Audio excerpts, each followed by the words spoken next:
It's time to do it. You heard me. It's time to get it going. It's time to turn your great idea into a reality with Squarespace. Squarespace makes it easier than ever to launch your passion project, whether you're showcasing your work or selling products of any kind. They've got beautiful templates and the ability to customize just about anything, so you can easily make a beautiful website all by yourself. But if you get stuck, they've got award-winning customer support ready to help you 24/7. Head to squarespace.com/bombcast for a free trial, and when you're ready to launch, use the offer code BOMBCAST to save 10% off your first purchase of a website or domain.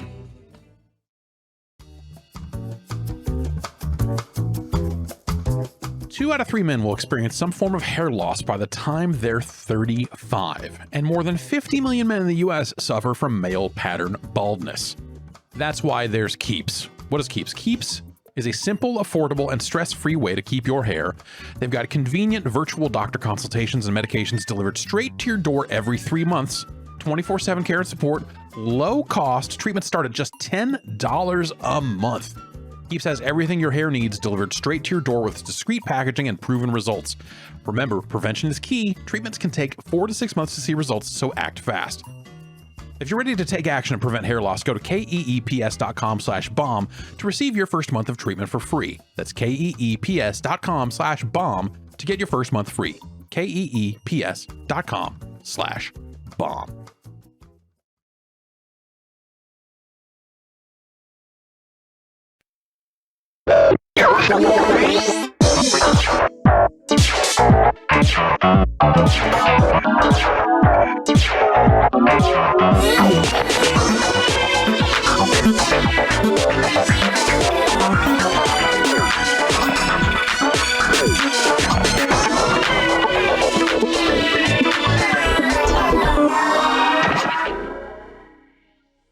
What are you doing? It's Tuesday. That's what you're doing. Oh, you're doing Tuesday. You're doing Tuesday?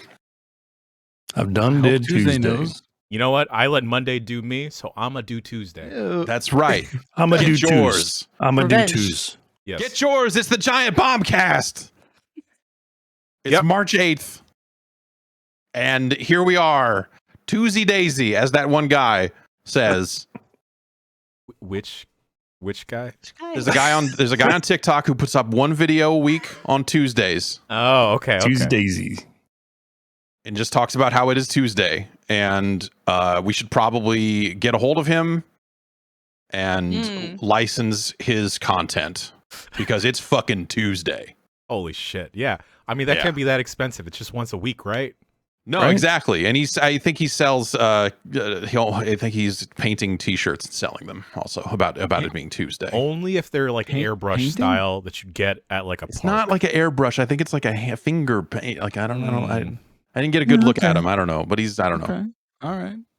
It's artistic genius that it takes to make and honestly, these Tuesday his videos are. I don't remember his name, but he's a gem. The Tuesday guy. Yeah, he's the Tuesday guy. Wow, that's like a high praise. Tuesday. Call someone a gem. It's like, damn. He's man, just getting it done. I mean, Tuesday needs all the fucking help it can get because let's be honest, friends. Yeah, we've been stinking up the Tuesday joint for a decade plus now. Like it's true. Like, but if you were to out of all the assign- days, though, it's so easy to say as like a Tuesday, right? It's true. true. That just like, works. Call outs, sure, but like show me a more irrelevant day of the week. I ask of you.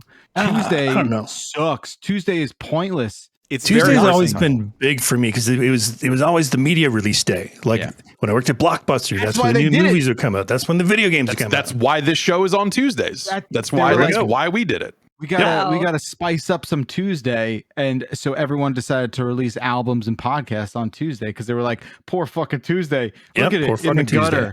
asking for quarters. Let's give it something. Let's give it some and love." then the video game industry gave up on Tuesdays and said, like, what if instead we put games out on Fridays, and then if you paid us If they extra pay- money, you yeah, got if to you play pay it on extra. Tuesday. Yeah, I mean, God the damn. great So- Tuesday breakup, well documented. Yeah, well, congratulations to everyone who got to play Babylon's Fall significantly early. Yay. by All paying three of us. extra for You it. earned those extra few including days. including us. Yes. Whew. Congratulations to us. It's the Giant Bombcast. And congratulations to me. I found one. Well, my wife found it. I found one of these Cokes. The Starlight Cokes or what? These Starlights. It says space flavored right on it. So I thought, What the fuck does space taste like? my understanding is that it tastes like burnt steak. What? Yeah.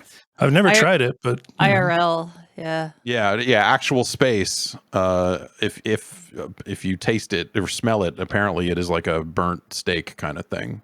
Huh. That doesn't sound good appealing. to know. That's good. So to when they know. write space flavored on this, that seems that seems like maybe a bad thing, but I think Not they're everybody saying knows. they're taking some artistic license in what they think space tastes like down there in Atlanta, where they make the Coke. Yep, they do right next door. That's over right. here. You It comes out of the faucet down there. Yeah. We should send a correspondent to investigate. That's right. What Jason, other, Jason, what when other was the last time strange- you saw a Pepsi? They don't exist down here. Like Yeah. even the Pepsi co-owned like restaurants, they serve Coke. They have to. Otherwise, they get fucking shot up because it's that's fucking right. Atlanta. Jesus. We don't mess around. baby. Yeah, try that shit on Peachtree, you get fucked up. Fucking how's A. the- God, which Peachtree? There's Yeah, I guess there's 80,000 a fuck Peachtrees. thousand of them. That's why nowhere is safe. It smells a little fruity, I'm gonna say. All right. Which fruit? No All fruit. Like just no like fruit no, in like total in that no, bottle. The space fruit. yeah, the artificial non-specific. Yeah, Star fruit, non-specific star fruit, fruit. just a sweetness, just a generic fruity sweetness. Okay. Here he goes. taking He's a going in. swig. Yep. It tastes like a Coke. Okay. Okay. But also, Is it? Can't help but admire the color of it. It's got a bit of a ruby that's tinge Yeah. to it. Was it? When Yeah. light passes through, it's got a bit of Oh a wow! Look at that. It's not the normal beautiful- cola color. ruby color. Yeah, keep drinking. Keep seeing if it's more like space the more you drink it. Go to he's space. grimacing. He's grimacing. I don't know. I can't place it. It's What? Jeff is well, now Either he's floating confused or 10 he's feet disgusted. I above can't its tell. desk. yes, Gravity has it's changed in the Gersman house. busy lifting drink. What? What the? I don't understand. So they were like, we need to figure out a way to Take sell people more to Cokes space. because young Yeah. people are not drinking soda anymore No. because they're fucking wise to the game. Yeah, like turns So- out They just- black they sugar just- water not But so they love good with stunty vegans. brand Yeah. shit. So They fucked up one batch really bad, and they're like, "Oh, we got to do something with this. Let's call it Starlight." So I keep hearing from different people reporting, their findings with the flavor of this is that they tend to kind of report it in different ways. I'm wondering if it might actually taste different per person a little bit. That's I wonder. scary. Yeah, As I've things seen some do, of that, sure. and you wonder like, oh, are they bottling? Do they have multiple flavors that are they doing that to people to further a dupe mystery people Coke. into joining the conversation or whatever? Or the discourse. Yeah. The Coke Yes. Discourse. yes, the Coke Discourse, Pusha T's new album out this spring. Maybe it's like the mystery flavors of Airheads and Dum Right, Dums, the white and mystery, yeah. and how that's just the leftover flavors from other Yeah, stuff. it's the in between flavors that Yeah. once they get It just They're tastes switching like over. there's like a generic fruit kind of thing. Can I read a Coca-Cola Starlight review? Also, it's very thick, but that's because I don't drink regular non-diet drinks anymore. It's So thick. you know how it Like Oh, it yeah, lingers yeah. in your mouth. syrupy. It's syrupy. Yeah. Okay. Yeah. I don't need to hear that.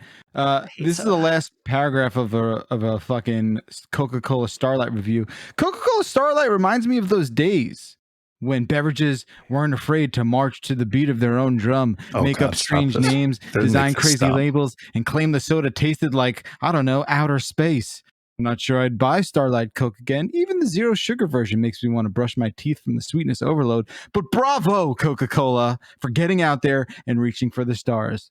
Reaching for Oh, the stars. Yeah. They don't fuck make them wrote like that? they used to. I Dan honestly, write that. that Dan is Riker so wrote that. reprehensible that I cannot read this author's name. I refuse to do that to this person. Drag them, drag them. I refuse. How fucking... Oh my God. Is that not the most...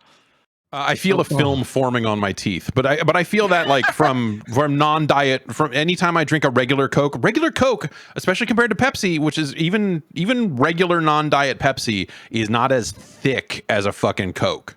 Yep. And this is a fucking Coke. We also got a Coke Zero Starlight that I maybe Oh, no. will like more. But yeah, I don't know. This is I'm like empathetically feeling the grime on my teeth. Yeah. I get you. I mentioned it, off air, but the new Coke Zero recipe is ass. It's really bad. Terrible. It's just the ingredient is just ass? Yes, I believe so. That's all that I can you would taste. think you'd think that'd be a good thing. People love eating ass these days. People that love ass. But pour it all over me. Pour some sugar on me. That song was about eating ass. Yeah. I didn't know that. Okay, yeah. But you combine it with cherry and vanilla. Two flavors, two additional flavors, cherry and vanilla, with that new Coke mix, new Coke Zero mix. Mm-hmm. Thumbs up. The new Coke Zero just tastes flat.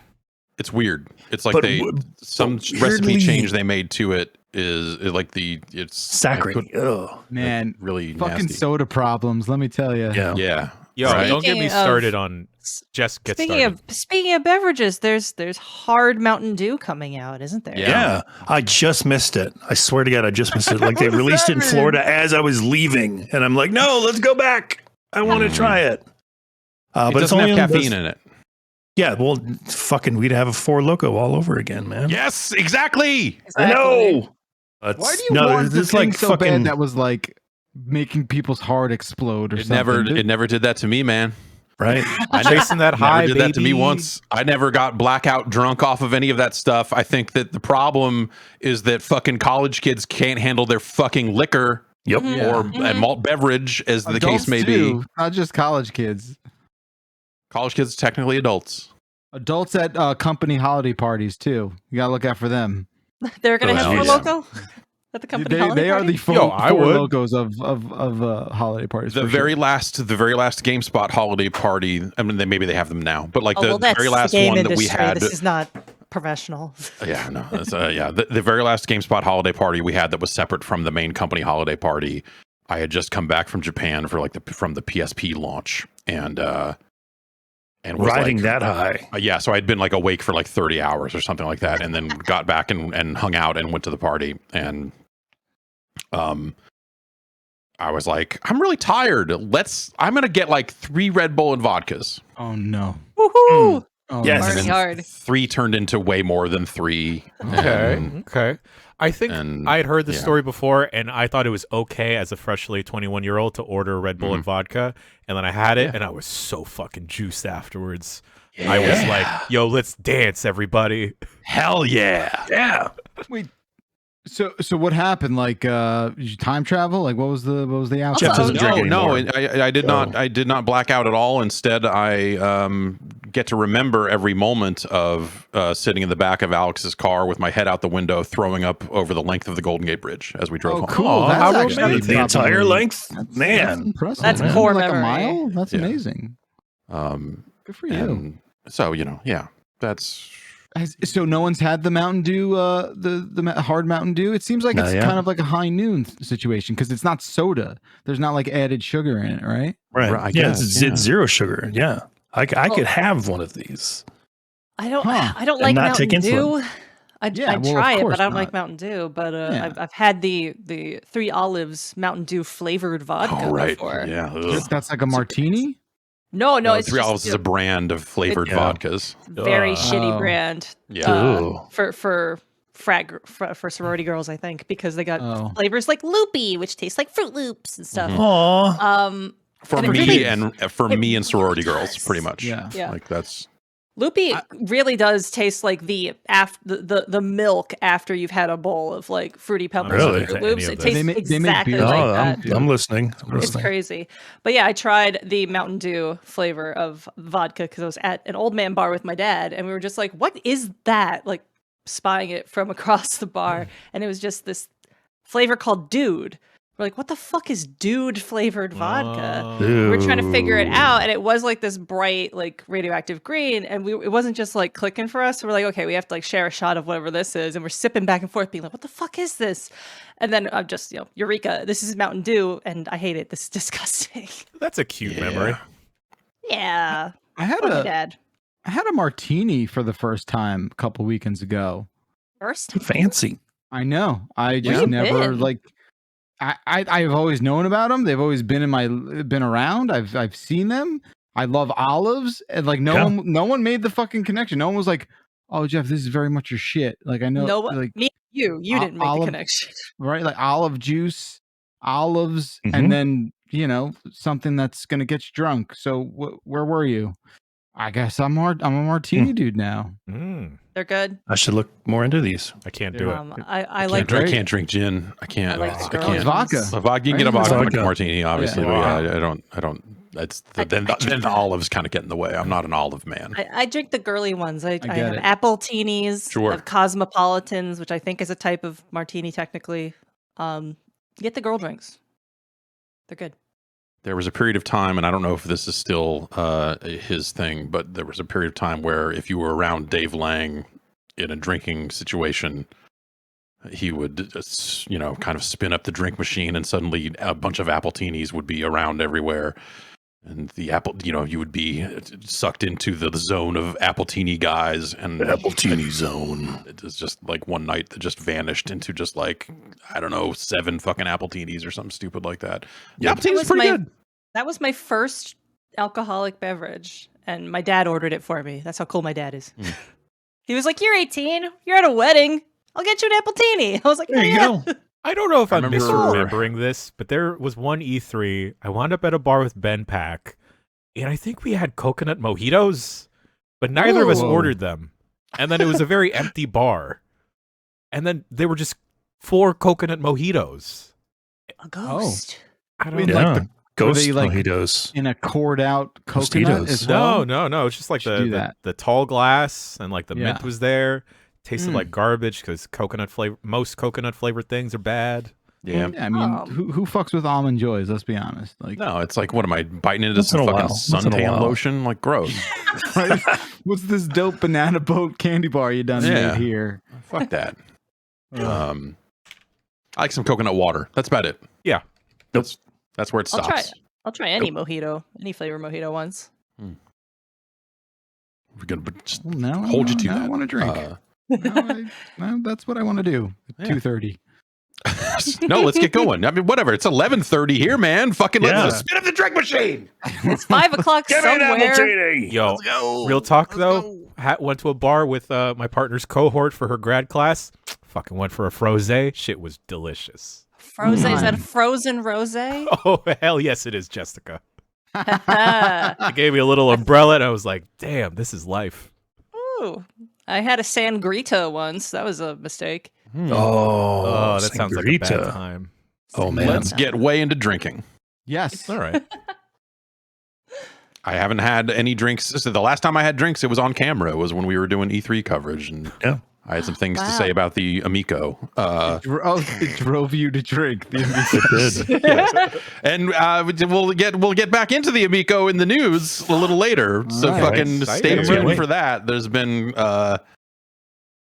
I don't know. That's a fucking shit show. We'll get into that. But first, why don't we talk about some video games? Gosh, let's see where to begin. Gran Turismo 7 is out. That has come out since the last time we spoke. The cars?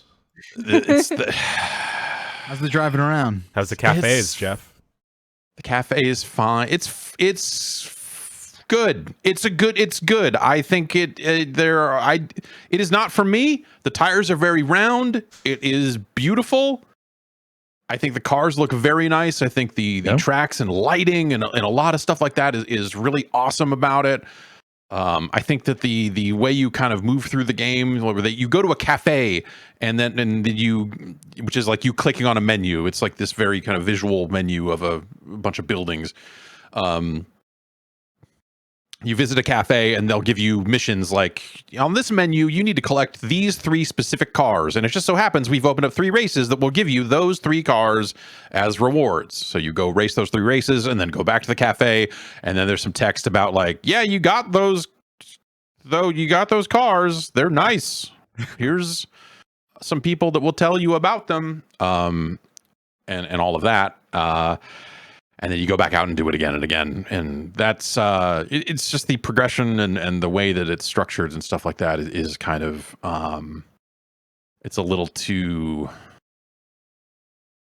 laid back. It's a little too I think lo-fi hip hop for studying or driving cars to. But the soundtrack isn't necessarily that. Like it's weird. It has the vibe of that, but not necessarily the music of that. Sitting in on that quick look, it definitely felt so chill compared to every single driving game I've tried out in the past 5 years. Like even Forza Horizon, like as a series, isn't really like, hey, you're driving now, get in this car. But still, there's like a lot of flash and pizzazz with like the presentation of stuff. It's all very subdued in Gran Turismo. And I don't know if that is for me. I hope for like the driving car freaks out there that this is like what they want, and it's more focused on the cars rather than the you won this race, buddy, fuck yeah. Because even when you win a race in that quick look, it was just like, you got first place, cool, here's a menu, all right, sick, here's back to the dashboard. You can customize your racer, so on that screen you'll see him doing the thing, but that's about it. Like it's the progression is very laid back. It opens up very, very slowly. Like you don't get the online menu to pop up for, probably like 15 races or something like that. And then it's like, hey, do you want to race on the internet? I'm like, not really, but thanks. And so I don't know, like that's it's a very different thing than Forza, which has kind of become the comparison point or whatever. But like, remember, Forza Horizon is a different thing. It's an open world driving game that is very deliberately built around a fucking EDM festival. So obviously that's got a different energy to it. Forza Motorsport, though, is a drier game. It has less of that. But remember when they were making those at the same time, they were putting Top Gear in it and stuff like that, and some of the weirder car soccer and some of that other stuff kind of made its way into motorsport as well. So even their kind of dry racing game on that side of things is still doing weird stuff that Gran Turismo had a game where you could drive a moon rover on the moon, so they have done weird stuff in the past. I didn't know that.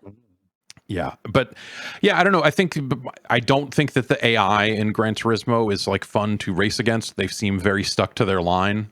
And I've seen additional complaints around that from people that are playing on a much higher difficulty than I am, where it's just as you turned it up, it's just like they just are glued to their line, and it's not necessarily because they don't fun to race against. Aggressive at all. Like they're not bullying you generally. They're just kind of sticking to that line, right? Yeah, I mean they want to race a clean race. It's a simulation, so they're not bumping you for position. They are not rubbing. They are just racing, and that's fine. I think that makes total sense. But also, like, they just don't attack and stuff to pass you and get past the way that you would expect. It doesn't feel like they are reacting to what you are doing to try to beat you. It feels more like they just like, this is the way I drive. If I somehow get bumped off this line, the thing I'm going to do is get back on this line and keep going. And it just, I don't know. It continues. It's another part that just kind of makes the game feel very dry and very kind of cold. And clinical. Yeah, I don't much care for that. I think that some people will be into that. And some people are certainly into it. What they're not into is the microtransactions. You can just straight up buy credits. They've done microtransactions in the past. Everyone's done them in the car space, but there's some stuff where they're like, hey, we're going to have limited run cars that might be like 20 million credits. And then you look at how much that is going to cost in real money if you just want to top up your account. And that's over $100 or something. That's like, it's for one car. I'm sorry, for a car? A car. For like a super high-end crazy one. There's all walks of cars for a lot of different prices. If you want to fucking beat up weird car, you can do that. But then they've partnered with some real life car club or something and have this like Legends car section, and those are insanely expensive, and it's nuts. It's just nuts. So like that side of the game seems pretty nasty. Yeah, I don't know. I think it does look very nice, and I think it handles fine. I wish that I wish it had just like a greater variety of assistance and more kind of accessibility options and stuff. Like being colorblind, it'd be nice if I could change the color of the driving line to something that sticks out a bit more. That is something that really sticks out, both in terms of like, that's something that Forza allows you to do, but I think more importantly, so many of Sony's first party games have been wide swath of options. Exactly. Just tons of settings and tweaks and difficulty, this and that, and modes and accessibility. And, you know, like they are blazing a trail in terms of how they handle accessibility. And this game has like zero of that. Like it feels like it came from a different, I mean, a lot of this game I feel like feels like it came from a different era, you know, of Sony's output. And I think it's like, it's so wild that there's like any games coming out these days that don't have color blindness modes. Like it's so like I'm looking up statistics and like apparently 1 in 12 men and 1 in 200 women have experience color blindness. It's like this is so common, like, and it's like comparatively easy anecdotally it seems like somehow, well, okay, two things. One, the accessibility options for color blindness are usually useless. Oh really? Yeah, they are often fucking garbage. Can't automate that in some way? No, because it's going to be different. Like what you're going to need is going to be different per person because there's multiple kinds of color blindness, and it's going to be different from game to game in terms of what matters. So in Gran Turismo, the only thing I really need is when you're going into a corner, when it tells you to brake, the lines on the road are red. They shouldn't be, because that red does not pop enough for me to be useful. So if I could change that to any other color, that'd be fine. But that's the only tweak. I don't want a generic filter that tinges the entire game, because that never helps. And for shooters and stuff like that, or like games where there's objective indicators in the world, or crosshairs or something like that, I just want to be able to change that so that there's a bit of more contrast, so that it pops against the background more. But that depends on what the background is going to be. That depends on, you know, like a lot of other things. So you just need to be able to pick colors for HUD elements is usually what I need. It's a good point. As someone who's not colorblind, I don't know precisely like it's how bad those filters are. I was just like, oh nice, there's filters for the people who see different than me, and I don't know how good those are. Stuff that just filters the entire world never does anything. And then on top of that, you know, that's another thing where just, you know, who cares? But like if you're streaming a game and you have a colorblind filter on, it's just nonstop comments. People, why does it look like shit? And I'm like, I don't know. It doesn't look any different to me. So whatever.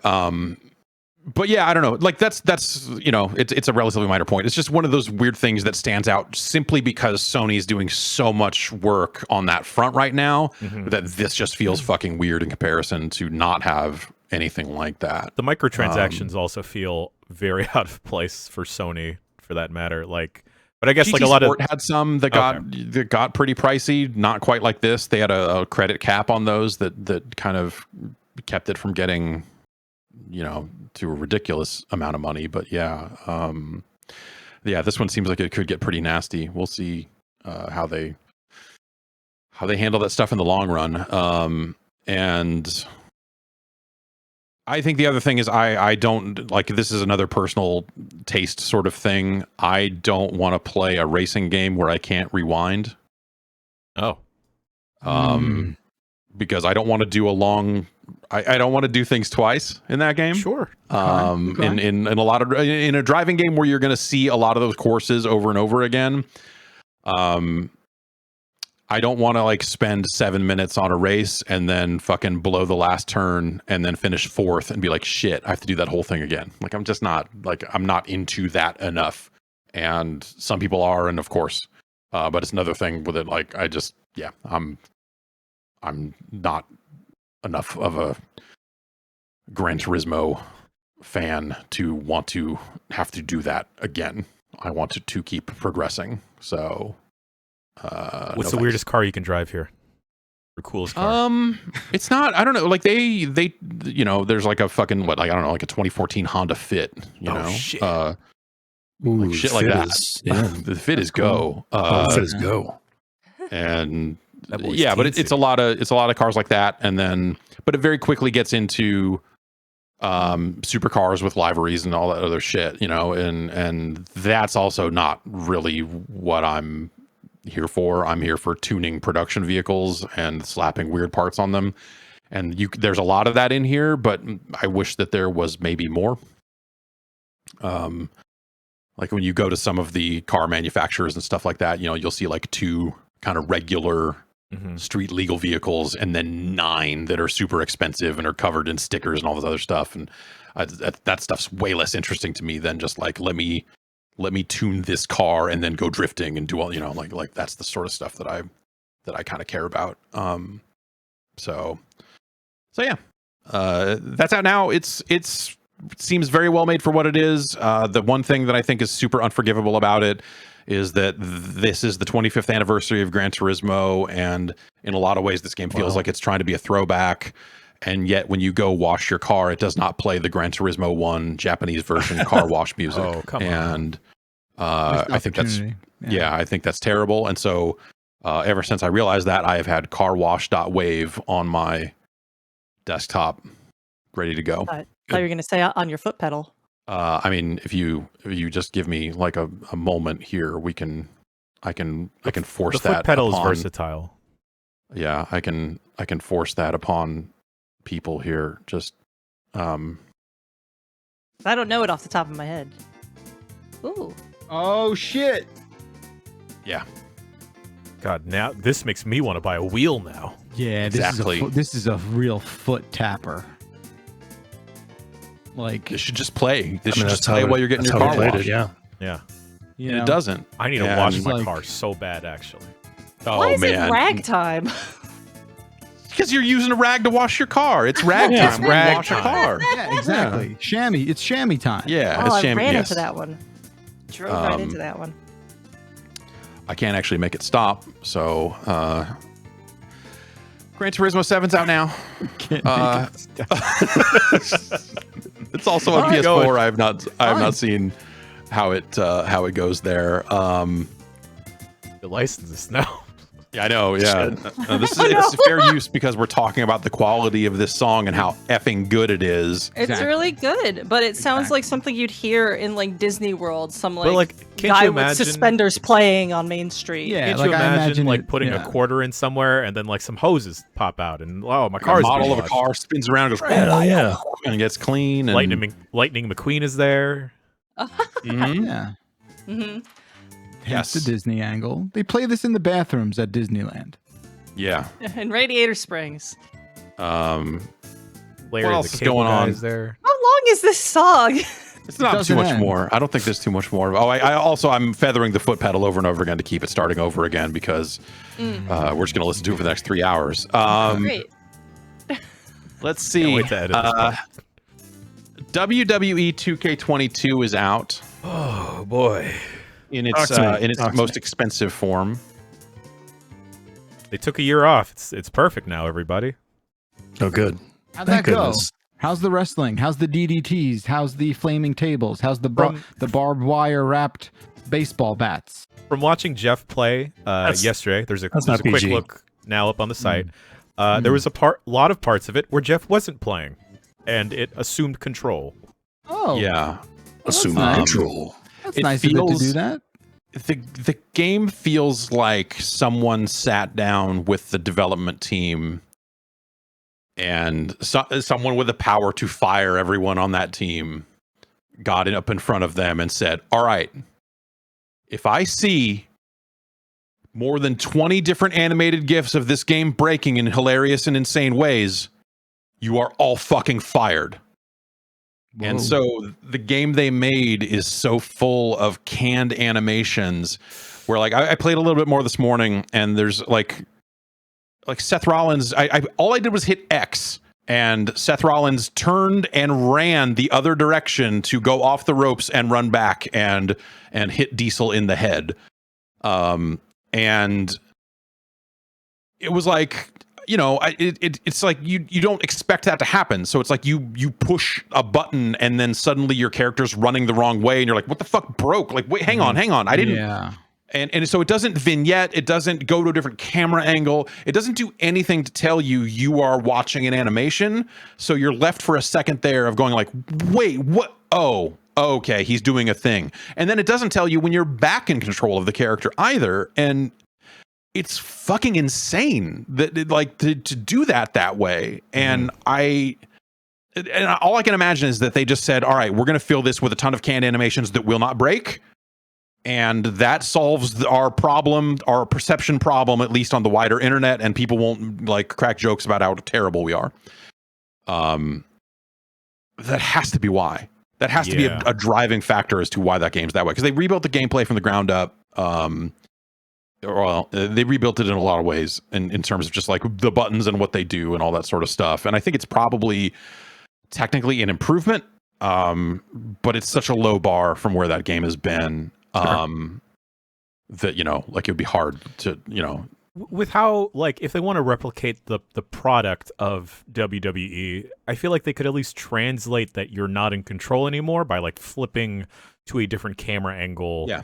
And that's what they've done in the past. Like they've had things like that before, and they do have that in here too, where if you're hitting a signature move or something that's going to take some time, it will cut to a different angle and show you that stuff. So like they literally do that, but not all the time, and not for a lot of these kind of more standard moves. It's usually only for the kind of like high spot type of stuff. And it just feels bad. It just like that makes the game like every bit of it feels weird and not as responsive as it should be. I could see that being semi-okay on like in one-on-one matches, because there's only ever one opponent to worry about. But when you dove into like the Royal Rumble mode, for instance, or like a Battle Royale, tag team, etc., I could see that being very, very confusing as to like, okay, not only do I have to awkwardly target someone, but now am I stuck in an animation? What are we? Okay, all right, no, I am actually doing a big boot to this dude.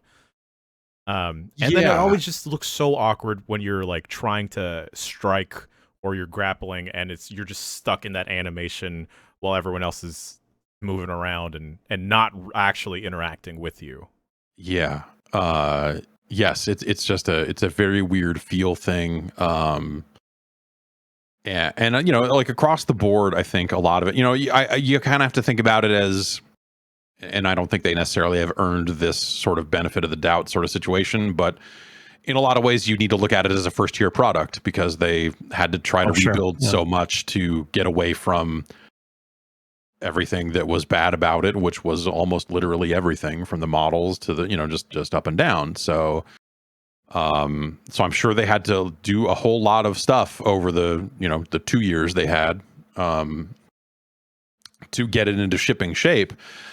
And then that surfaces in other areas where like the roster is like super out of date. I mean, there's been a bit of a bloodletting over there with them cutting wrestlers and some of them are now on a different television program entirely and all that sort of stuff. And, so the roster feels very dated. The storyline stuff that they kind of bring up, like there's stuff in there about, like Dana Brooke and Bobby Lashley being like an item, which I feel like wasn't that television stuff like forever ago. Was Dana Brooke in that angle? She might have been with Lana and Rusev. Maybe that's something that cuts for the game and I'm just misremembering, but like I feel like there was maybe that was all the Lana stuff that I'm thinking of. But I haven't watched that product. Yeah, maybe I'm wrong there. But yeah, I don't know. Like the looks of the characters and how they look just feels so out of date compared to how they look now. In a lot of cases, people dressed up in ways that they do not dress anymore, and names that they have changed since then, and just a lot of stuff like that just feels very all over the place. Yeah. When we went over that whole roster, because we had to do our due diligence and go through everyone. Of course. Yes. There were a lot of people, maybe not a lot of people, but current superstars that aren't even in the game. Like Rey Mysterio's son, who's an active wrestler, is not there. There's a trophy in the game that alludes to maybe him being like a thing you see at the end of, because the showcase mode is built around Ray. Cool. And so maybe the thing you get for finishing that mode is Dominic. I am your poppy, Dominic. Yeah. This time for real. This time for real. Like Zelina Vega's not in the game, and she's like one of their current champions. But we talked about in the quick look as well. Like a lot of the roster doesn't indicate how current people are. Like Shinsuke Nakamura is still considered the king of the ring there, but he hasn't been the king of the ring for like 2 years now, a year and some change. It's so like that's always a problem, because they always have to content lock at some point, and WWE invariably goes like, hey, we just fired like 12 people, so that always happens to some extent. It just feels like even more pronounced this year. Also, like some of the wrestlers, since they've got the year on the title of the game. There you go. Yeah, I mean, for sure. Also, some of the wrestlers that have been released that are now actively on other products, it's all over the place, because you have like the Iconics that are now in Impact, but you won't have someone that was huge at the time like Adam Cole, even though he is also on another product. So like they're picking and choosing, I feel like, is very deliberate. The other odd thing that we noticed when we checked out the Royal Rumble is they recently let go of one of their ring announcers, and they will not show his face at all. Yeah, like all his VO is still in there, but they do not show his face. Like they'll do every single awkward angle. Isn't he working at like fucking Trader Joe's now or something? That is someone else. That's a different guy. Else? Okay. Yeah, this is the guy that was like threatening to sue Gunn. West Side Gun. West Side right? Gun, yeah. Yeah. Oh, wow. And like he was trying to like, I'm gonna get the lawyers on you for sampling my voice. And then WWE was like, what? No, you're not. What the fuck are you doing? I mean, it feels like that the people they didn't include were people that they deliberately knew, like, hey, these guys are going to be a big deal on another televised product. Whereas, hey, these people are on Impact is maybe a little more like, okay, that's fine. Who watches Impact? You should, though. So. Impact is real good right now. They've been doing some good stuff, but it's just, I don't know. From a gameplay perspective, it just feels kind of canned in a way that it's really weird. Yeah. And it just seems like they had to make some choices around, and it just like that's my take on it. It feels like they made choices around trying to make it look less broken, and as a result, it's like sometimes it feels like you're playing an FMV game where like I made a choice, and then okay, now this animated, it's like micro league wrestling all over again. And so I don't know. It's just fucking weird. Also weird. Elden Ring. Oh my god! Continues to be weird. Yeah.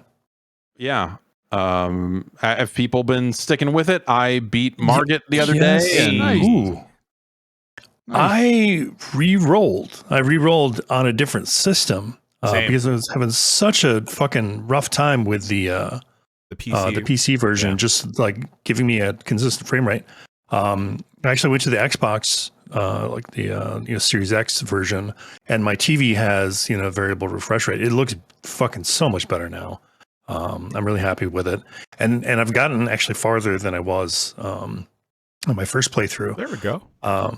So there's that. At the same time, like I found this optional boss down in this cave, very close to where I started, and I fucking got into like just an epic battle. Like we were down to like no heals left. Last hit, somebody's dead, and I beat him. I beat him good, and I got this dumb fire resistance talisman. I'm like, fuck. All right, that's not what I want. But so I'm real hot and cold on it right now. I'm not trying to discount the game at all. I think it's. I was muted. Damn. I was trying to ask. Hey, you re-rolled your character. What were you previously, and what are you now? No, I was still. Still the. God damn it! I keep calling him a commoner, confessor. But I kind of went a different route with the leveling up. So I wanted to try that flail real bad. So I put some points into Dex, and it turns out I hate the flail. So I've been two-handing the flail for the last Oh damn! handful of hours. Bleed damage is something great, but I don't like the animation on it. I don't know, whatever. But so I just keep getting like little bits of disappointment. I need a big win. I need a big win in that game to like really suck me in, because right now I'm like, do I have time for this right now? I'm not sure, because it's fighting against me. It's trying real hard to keep me out. I might play some more Elden Ring on the site, maybe if I've Cool. got some time. Maybe tomorrow. Not sure, but I have to go beat Margit. I haven't done it yet. I got him really close. And I also do co-op, perhaps. Ooh, there you go. That'd be fun. Also, I have an item that I bought from someone who is not trustworthy, but it claims that this item is good for fighting Margit. Oh, yes. Oh, yeah, the shackles. Yeah, right. But yeah. I got it from someone I don't trust, so I'm just like, I'm half expecting to use it, and it just makes a fart noise and does nothing. No. It does that too, but yes, you know, it does work. Oh, okay. So far, I feel like I've spent most of my time just rolling around, going places and seeing things. It's great. Sure. Yeah, like it's kind of the difference between this and I think a lot of their past games is your ability to just fucking keep going and run past a bunch of enemies and ride your horse through there and just be like, fuck you guys, I'm out. And so I've just been unlocking fast travel points all over the place to the east and just like going all over there and seeing all kinds of bad stuff, giant horrible rats and just nasty stuff. I read something saying like, hey, there's a really kick-ass sword down here in this cave. And I was like, oh cool, I'm gonna go down there and get it. And then went down there, and then Pot Friend was down there, and I was like, oh hey man, good to see you again. What's up, dude? Yeah. And then I was like, what's behind this other door? I was like, oh, it's a giant fucking Phantasy Star Online looking fucking dragon. And that's the thing I have to fight to get this fucking... okay, I'm fucked. And so fought that a couple times and bailed on it because I just like, okay, I haven't even beat a boss in that game, or had not at that point beat a single boss in that game because I've just been running past so much. So it's a weird thing because like I feel like I'm making exploration type progress, but I am not getting any better at the combat because I'm skipping so much of it. And so it's like this bad feeling of like I'm unlocking a lot of this map, and so I've got all these new places to die. You leveling it up at least? Yeah, here and there. Yeah, okay. Yeah. I've got, I put like 20. I got dex up to 20 and some other stuff like that. Yeah. And I've been using that flail, and I found like yet another poison swamp and ran around there for a while and found some more bad shit. Found a bunch of armor that I hate and and all that sort of stuff. This armor. Oh, this armor's terrible. What is this? This armor's for assholes. What kind of dipshit would wear this? Has anyone, have you had a moment where you are surprised by the just like horrificness of an enemy that you're just like, not a boss? I mean, all the bosses I've come into contact are obviously hideous in a way that makes me love this game so much, but the weird bubbly fucking spear wielding creatures that come up out of the water around the mariner. Yeah. Ugh. What about that very large lobster looking thing? Oh, that guy's great. He just looks like a lobster. I mean, he just looks delicious. But a lobster the size of a charter bus, and you're just makes me hungry. Like, man, I wish that lobster wasn't. Makes you want to domesticate it and use it as a charter bus. I was just riding around in like the red gross part of the map, and I went through a cliff, and then like someone had like a summoning circle behind me, and then a giant ball hits me and throws me and my horse off the cliff. Yeah, that's actually a rune, farming spot. Yeah, I wound up looking up a video because I was like, man, I'm so underleveled. I need to like just farm some stuff. And there was said giant ball. It's like, hey, you could just not get hit by it, and it's 2,000 runes. Try not getting hit. Yeah. But like, it's just a giant silver like pinball. I'm like, did Bakalar do this? Did he invade my game? What the fuck? Yeah, buddy. Yeah. But I got to a point where I was like, I need to do something. I need to feel like I've accomplished something in this game other than running around looking at nightmarish shit. And so I went back. I'm making friends. That's nice. I found a few friends. This guy named Bach that is a cool guy. I don't know if anyone else has run into Bach, but I don't think so. It's weird because I restarted my character too, and like the people that I've met and places where they were standing and all this other stuff has changed. And so when I go back to the round table hold, the lady that sits with me, the first time I played, she was there hanging out by the fire, and now she's not. And I don't know what I have not done to advance that, or what I did the first time that did advance that, whatever the hell. So there's a lot of just little stuff like that that like I don't. There's I don't know. Have you met Blide? He's nice. Maybe I don't know. I'm not. I feel like I'm barely paying wolf attention to guy. names. Is he the blacksmith guy? No, he's a big wolf guy. Okay, He's got a man body, and he's got a wolf head, and he's kind of a hunk. Oh, I thought it was a different wolf. Okay, there's a different big wolf. It's a cool big wolf guy named Blide. It looks like it's spelled Blade, but it's pronounced Blide. Oh. But he's awesome. Someone in chat is saying talk to the blacksmith to me, but I did that. I exhausted all. I exhaust all dialogue. I'm not crazy, but yeah. Blide and the blacksmith. Different blacksmith. There's like a giant blacksmith.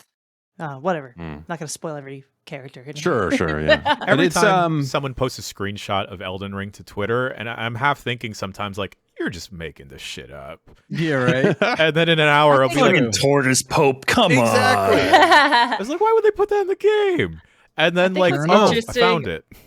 What's interesting is that like the vibe I'm getting from like Elden Ring spoilers, quote unquote, is that they're so weird and so out of context that you're not going to remember it anyway. Like once you get to whatever this is, like 20, 30 hours later, you're going to be like, oh yeah, that doesn't spoil anything. That thing that from 2 months ago that I read about. And it's the same thing as with JoJo's Bizarre Adventure, because the way I got into that show was a friend of mine completely spoiling an entire fight that happens in like season 4, like the fucking climactic thing, and it was so absurd. Yeah. It was so absurd that I was like, okay, fine, I'll watch it. And then by the time it happened, I'd forgotten all about it because it was such total fucking nonsense. That was so outrageous. I didn't retain any of that information.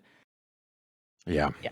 That's yes. That game is very much that way, I think, too. And it's cool. I don't know. Like I've just been like playing anywhere from like a half hour to an hour and a half every night, just kind of fucking around, and I've been having a pretty okay time with it. I don't feel a real desire to like sink a 6-hour session into it or anything like that. Like it doesn't have its hooks in me that way, but it's been fun to, and I think that's probably also hurting my ability to like get good, right? Because I'm just like playing other games. I'm just like, I'm not disciplined. But I won that fight and I ran around the camp. You know, right now I'm running around the castle. That castle is messed up. It's fucked up, man. And it's the first spot in the game that I've been to that has felt very much like the level design of the previous games, where it's a lot of like, okay, now I have unlocked a shortcut to get back to this point, and now I don't have to do this ever again. And now I get, you know, like that stuff, where the rest of it's just been so open world, just run around this fight, get over here, do this. Like this feels much more in line with kind of how a lot of the levels in some of those other games have been built. So it's been kind of neat to see that it kind of does both. Yeah, for if this is like their first foray into a Souls game, I'm interested to see how they'll feel about it, because there's an obscene amount of dead ends where you'll just be like effed if you don't know just to like move on. Just like life, you know? Yeah. Like you also don't have to fight every single person. But I also think me constantly running away from my problems in real life and in this game is probably just hurting my overall progress too, of like it's the runes you don't get. Yeah, like I feel the same, because like now that I know if shit sucks, hit the bricks, I think I'm doing it too often, because I get like frustrated easily. I'm just like, this is not worth getting tilted over, I'm gonna go someplace else. But I feel like, am I not pushing myself hard enough? Am I not getting good? Or am I actually in a place that I'm like crazy underleveled to be hanging out in? Which is often the case as well, because I can't tell the difference between I'm crazy underleveled and I'm just good at dealing with the situation sometimes. I feel like my general feeling on that game and those games is there's almost never an underleveled situation unless you're just not doing enough damage. Like it really just feels like like, yeah, you can dump levels into getting more hit points, but you shouldn't be getting hit. Is the actual answer, right? Like there's just that aspect of like, okay, I need to learn these attack patterns and learn them right, and actually master this confrontation. I think it's a mix of like learning compounded with the leveling, right? Where you and patience, like learning how to be patient and not to get greedy. Yeah. Like that's a problem of mine, is that like I'll be like, oh shit, my opening, and I'll stab a guy twice instead of once. Because I'm like, oh, I have enough time. No, I don't. That was my problem with the Margit fight, is I kept going for 3 instead of 2. And once I just like stopped mashing the fucking buttons, and started playing with a little bit more care, and also summoning a fucking weird ghost jellyfish, like that kind of great. That kind of solved. Yeah, Margit doesn't let you get all up in that business. It's like you got to get a side cheek instead of the full dish there. Yeah, spam magic, which is what I've been doing. I don't even have. It's magic doesn't. I started with Confessor, and the stuff I had at my disposal didn't make any sense to me. I was just like, I don't know. Is this even doing anything? Is this an attack? I don't feel like what is this even? And the other spell besides the heal, right? Yeah. I just didn't. I restarted as a samurai, and I absolutely love that game now, because I wasn't using any type of projectile stuff. But I'll just whittle away with the arrow, and then when they get close, just use the unsheath attack. Oh, it's so good. Yeah, I went with I think it's just warrior. I think the dual scimitar lady. I went with lady, but yes, type B. Yeah, and yes, type B. And so I've just been leveling decks there, and then went to my flail. Yeah, and the flail's fun. I like the flail. I don't know, and I like the spinning around stuff. That's pretty cool. I dig that. And because I'm doing what I can to not get hit, I just am two-handing the flail rather than holding a shield. Same with the samurai. And that's been going okay. It's a neat game. It's a really neat game. I'm curious. It is selling super well from the sounds of things, and that's fascinating to me, because I think there's just going to be a lot of people that bang their heads against this thing and get out and run up to the first big dude on the horse and just get murdered, and they're like, what the fuck am I doing? Like they're calling up GameStop at that point and trying to return it. Yeah, I get it. Yeah. Babbage's. Let me return this game, please. Babbage's. What's your return policy? Yeah. Oh, you don't have one? You're out of business? Shit. We're a Metro PCS now. Sorry. And then we also went out of business because we were a Metro PCS. We're an oxygen bar. You bring a copy of Elden Ring into an auction bar, they'll give you something. They'll hook you up with something. This is worth 10 minutes with lime oxygen? Yeah, we'll give you 10 minutes of lime, and then get the fuck out of here. Never come back. We got a high colonic setup in the back, though, but you got to bring better games for that. Yeah, I don't know. It's obviously there's just been a ton of discussion around, and it's a lot of it's the same, right? A lot of it's the difficulty discussion and all that sort of stuff, but there's been that kind of extra level of discussion of people saying like, hey, it's like the way the menus and maps and all this other stuff, the buttons you hit to get in the map and out of the map and all that sort of stuff being poorly configured. Sure, sucks. There are definitely some very valid complaints about that sort of stuff. Like, I feel like a lot of people I've talked to keep accidentally dismounting from their horse because of the muscle memory of having to click in L3 to sprint from most other games that have a sprint in it these days. So they're accidentally clicking in the L3, or out of just panic trying to get away with something, they accidentally click L3. And also like going into the map is pressing the touch button thing in the center. But if you press that again, it doesn't make you leave the map. It brings up some other menu that you're never going to use. I forget what it is. It's like the help menu for the map. It's like, how do you use this map? And that's it's a map. What the fuck? I know how to use a map. So it's just weird stuff like this, and the fact that like leaving the notes as you do with your little freaky ghost finger. None of those are alphabetized or anything. You just have to remember like where is the word dog and stuff like that. You can't like look it up or anything. Yeah. favorites, stuff like that. So there's definitely a lot of like valid points being made. Yeah, totally. I feel like most of the outrage is coming from not those folks saying that stuff, but from people reacting from them and misinterpreting them willfully and causing a ruckus over that. There's a weird. Yeah, I mean, whatever. Willful ignorance, strange. Different games and genres and consoles and all that other stuff get their defense force, right? And I feel like the people that are unwilling to listen to any kind of reason about these games are just fucking so tiring. It's like fucking whatever, man. Like, yes, I'm like, is not necessarily an attack.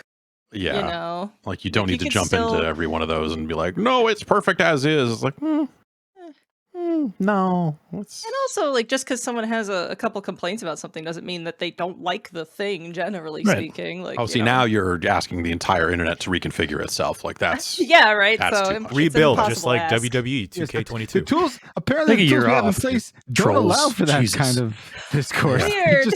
It can't happen. It can't happen. Yeah. I don't know. A round hole thing. I feel like that stuff could be better in a way that doesn't compromise the game, and streamlined in a way that makes it just make a little bit more sense. But at the same time, I think a lot of this game, as I've been playing more and more of it and thinking specifically about some of those complaints, it made me realize that like one of the big things about this game that makes it stick out is just how different it is from everything else out there. And that totally. And that happens at so many different levels, including its funky ass menus. And the thing I realized is it feels like a game that came from the era before every single game, before they solved it, right? Like 2007, 2008, when everyone went like, oh, square is the reload button in every single video game. That's it. Triangle is weapon swap in every single game. That's it. Circle is crouch. We're done. We're done with this. Like, and so many games just kind of adhered to the kind of the first person shooter, the kind of like as Call of Duty took off, like a lot of controls for not just first person games, but for even third person games started to move further and further in that direction. Standardized. Yeah. And that's nice in some ways because it makes more games pick up and play, and you get the muscle memory around it. Like Destiny doesn't default to that, but I switched it to that because I had played so much Call of Duty that now I don't even know what default Destiny plays like because I've been playing it with that control scheme for so effing long. But this feels like a game that came out for the PlayStation 2 and didn't come out in the US. This feels like some weird thing you imported and you're like, I don't even know I can't fucking read, I can't read any of this because it's all in Japanese. I don't even know what the fuck's going on. I'm just going to run over here and hit guys. And it's magical in that way. The way that doesn't happen anymore because games get localized worldwide and you don't have those weird imports anymore the way that you used to. This game, for people that weren't around then, this game actually evokes a lot of that shit. And that's kind of cool because that doesn't exist in games anymore. Yeah, because of the standardization, like a lot of control schemes have become so homogenized in a way that we're not used to having to reconfigure how we interact with a lot of these, like even genres that it is like, obviously, like you said, like this button usually does this button usually does that. And like this game isn't a shooter, but still there's certain like standardized button layouts and stuff like that it's like bucking the traditions of, which makes it like really interesting and a whole nother like cerebral and gameplay challenge on top of the fact that it is just a fucking difficult game with a lot of bullshit in it. To troll you and stuff like that.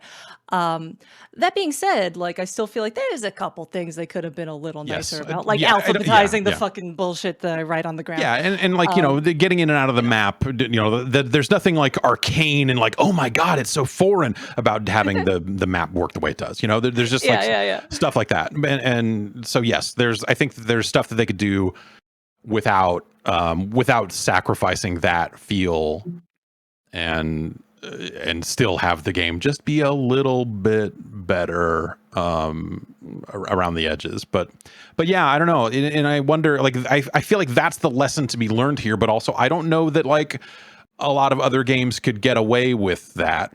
You know, like if we went back to the era when every game controlled differently and everyone came up with their own weird control schemes and all that sort of stuff, I don't know that like most games would benefit from that, because I think most games actually benefited. Most genres, I think, benefited from just being easier for like a mainstream audience to pick up and play, because it's like it plays like the other two games they play, you know, whether that's Assassin's Creed or whether that's Call of Duty, you know, whatever. And yeah, and I think because like Souls games already has a legacy of being difficult and being from like Japan, and initially I think it had a hard time coming over to the West. I'm not entirely, correct me if I'm wrong on that. But it already had this kind of like obscure feeling to it to begin with from you know, moment one. So it's continued that tradition of being this bullshitty game. So it's allowed to continue being a bit bullshitty or evolve in a different way that is still keeping together this aura of like, this is hard. This isn't for like your regular casual Joe or something that's just going to pick it up and know exactly what every button does. So that works in its favor, that it's not a brand new IP coming out and being this difficult. It has like a history of having this difficulty and obscureness to it. And that's why it's so fascinating that it apparently has sold 10 million copies on Steam. Right? Because you think about like that wider audience getting dropped into this, especially if they haven't played another game like this before, or like I really want to know how they're getting on and if they're enjoying it or not. I was talking to my wife about it. My wife plays some games, but you know, hasn't really played much in a long time. And I started telling her about it, and she was just like very interested. And then I was like, also, it's like fucking insanely difficult, and like the combat is like it's very gameplay, very tough on that front. And she was like, okay, then I probably can't. I mean, that was get anywhere in it. That was something that kept me away from Soul stuff, because you know, growing up on the Something Awful forums as a teen and early adult, seeing like other people's Let's Plays of it, and it being this thing that you're just supposed to ram your head against and get good. Yeah. That was kind of like the kind of aura I was up against in general. Was just like, this isn't for you, because it's very gatekeepy for sure. You know, yeah. But that was something I was keeping away from it. And now this is my first one, and it's just like, like it's clicking now. And it's like, I feel bad that I didn't give it a chance in the past, but like, I don't know if it is like, if there is a little something that's clicking for me that might not have clicked with previous ones. I don't know. Anyway, what were you going to say, Bakalar? I just think, and I'm guilty of this for sure, but I wonder also, you know, like there's just a lot more people playing games, and a lot younger people. And I think there's some cultural, generational divides going on too, where, you know, age is very sensitive topic for me at the moment, but like there's plenty of people half my age playing games, and you know, I just think we have to recognize the fact that like, and again, like I said, I do this also where I think like, well, I'm the first generation of anyone who's ever played a video game, and everything else behind me is fucking bullshit, and it's all baby games. But no, like we got to consider that too. And it's a total, and like I can't always relate to a generation 20 years behind me. So there's that too to consider as a part of the entire equation as well. Yeah, definitely. Yeah. But it's hard. I think that some of that cuts both ways, right? Because I think that there are probably some people that grew up playing games that, you know, in an era when they didn't come with manuals, so they had 90-minute tutorials at the front of them, and all these Zelda games that have all the colored text and 2 hours of you running around doing dumb shit before they let you actually play the game. And I mean, start Roblox. That shit don't tell you anything either. Actually, dude, I tried to start Roblox and I was like, what the fuck am I doing? So yeah, there's definitely like, it's a labyrinth of indecipherable shit, and you're just like, and I go down, my kid's just like, my OP items are crazy, Dad. I'm like, okay. Yeah. Just because the kids are very flexible and can learn through context very, very. Kids are clever as hell. Like when it comes to just like kind of learning through. Most kids are smarter than you think. I learned that from working the escape room. They're so smart. They figure things out through context. It's like just because they can fit inside keyholes and drawers. That's it. Yeah, just wiggle in there. That's how you win. Yeah. Anyway, it's a cool game. I'm liking it. Yeah, I'm liking it. Yeah. Mm-hmm. Yeah. People should check it out. They should. In the words of Evil Uno, play Elden Ring. Yeah. You should play Elden Ring. You should play Elden Ring.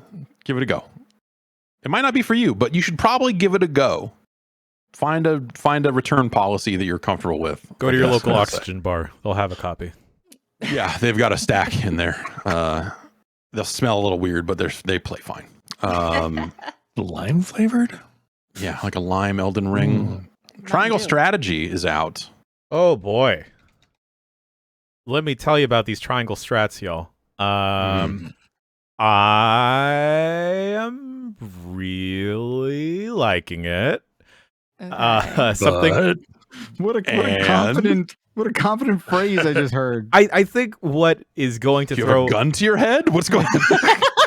I really like it.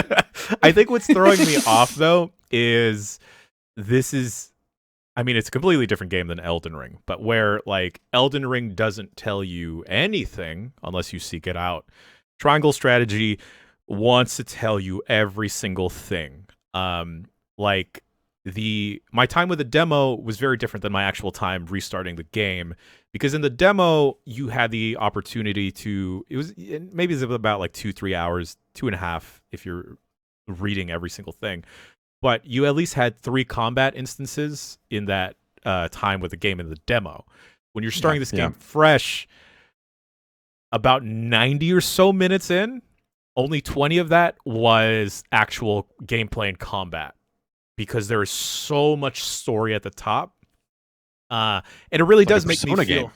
Yeah, it really does make me feel like this is following in the footsteps of a Final Fantasy Tactics, where, we got to set up every single thing, and then you can play around with the little people and put them where you got to put them. It's very verbose. Everything is voice acted, but they do give you the ability to have the scenes go on auto. And I thought like, oh, you know what? I'll do some working out while these cutscenes are going. And then I got very tired because the cutscenes were still going.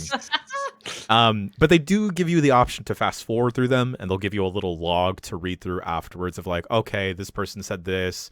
Oh, we're getting married now. Okay, sure. I like them. And there are moments in the cutscenes where your main character will have to make a certain choice, because your choices matter in this game, depending on how you're going with the dialogue and the trees of those dialogues. So if you are fast forwarding, the game will stop and be like, all right, you got to pick something, buddy.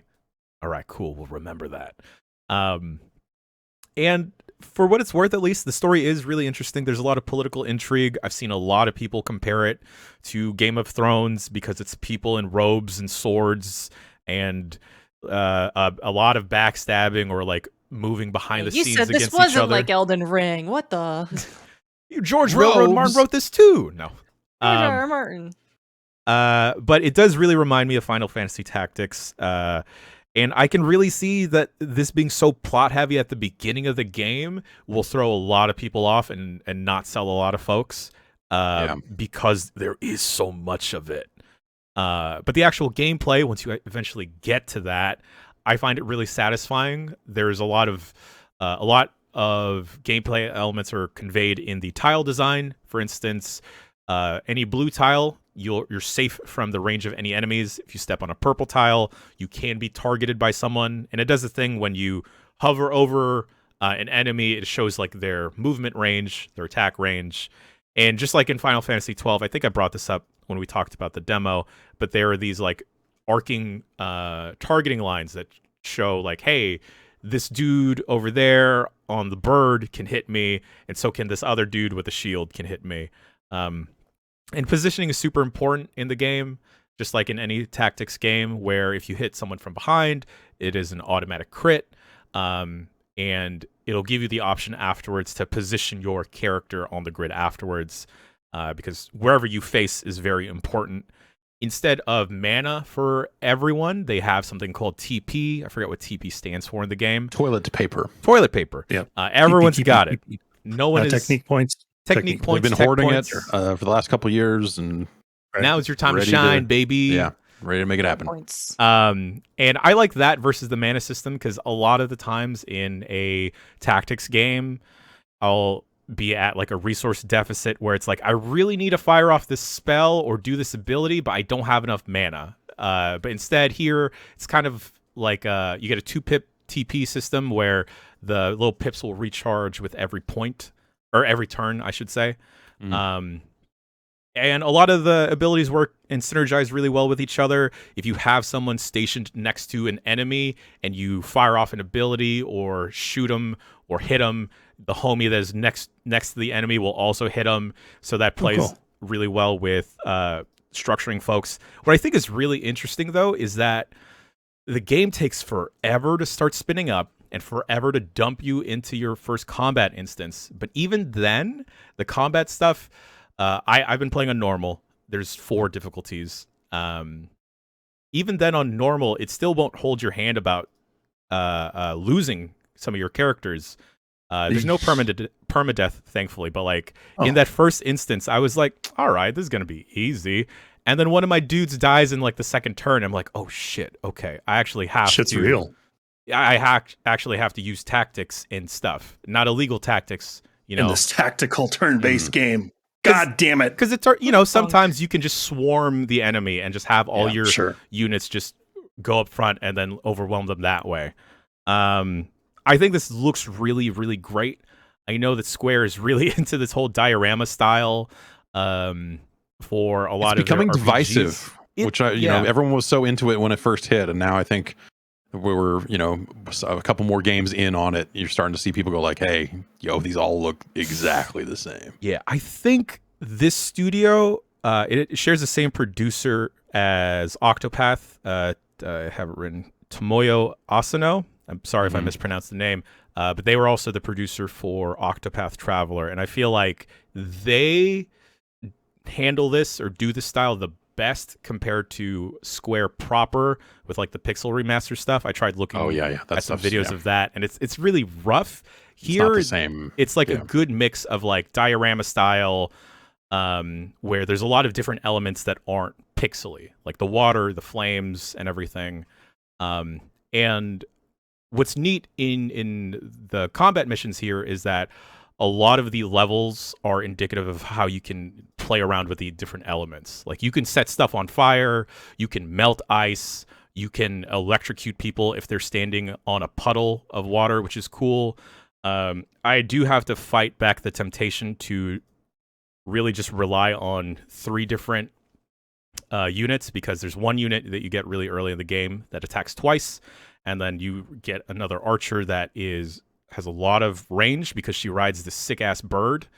And very quickly, this game dumps so many characters onto you. They're like, yo, you wanted an army? You got a fucking army.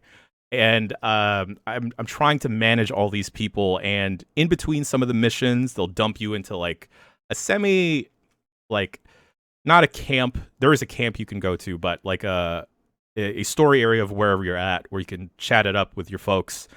And there will be instances where you'll have to convince people, or you'll have the option to convince people, or kind of like win their favor, and then your relationship with them improves. So they'll level up a little bit, or they'll help you out a little bit more in combat. One of the neat, interesting things is kudos points. So you get little bonuses. Do you sick drifts and you no earn sick kudos? Drifts. I wish you could drift. Dang. So if you hit someone from behind, or you do a specific set of actions, you'll see in the corner, like you'll get a little kudos point. And you can trade those kudos points for a whole separate different slew of items in the game.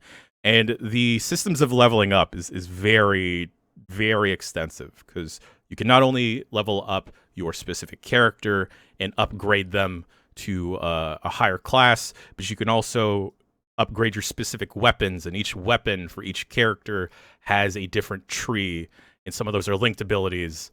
And Jesus Christ, it's wild. I don't think I have the time to play this game, y'all. Sounds exhausting. The tiles feel great. Very involved, yeah. The tiles feel great. I do want to report that. My one question, not to keep harping on this, but you mentioned that there was blue tiles and purple tiles. Any option to change that? I actually have not checked if there are any colorblind friendly options. I'm actually curious about that specifically because blue and purple are definitely ones for me that are just like, yo, those look identical. So that would be fucked. Anyway, it sounds neat. Yeah, it's just it's falling or releasing in such a weird place for me personally, where I want to spend as much time as I can in Elden Ring before the next huge thing comes out. But then here it's like, all right, I want to pay attention to the story because it's WWE 2K22 already came out. The next huge thing already came. So, you know. I haven't gone over that Big E and Bailey and Xavier Woods are rated so low. Yeah, fair enough. That ain't right. Fair enough. But yo, if you're not the type to get into Elden Ring and you've been clamoring for like Final Fantasy Tactics, or like a pretty lengthy JRPG that you can kind of just set and just watch the cutscenes play out, then Triangle Strategy is right up your alley, buddy. Nice. Yeah. How are the cinematics and stuff? Like, are they actual cinematics, or is it just like kind of visual novel? It's visual novel style, which is a little bit of a bummer because at least in War of the Lions, you know, they'll break out into kind of cinematics sometimes. Here, it's not even portraits popping up; it's just your little dudes like bouncing around and emoting on the map. Yeah. Okay. Nice. Some of the voice delivery is also really good. Some of it is also really kind of cheesy, but you know, it sounds like there's at least a lot of it. Bakalar, you've been Steam Decking it. Oh, and how have I been Steam Decking it is quite the tale. Let me tell you, I Steam Deck at home. I Steam Deck on the road. You got any upper deckers to speak of?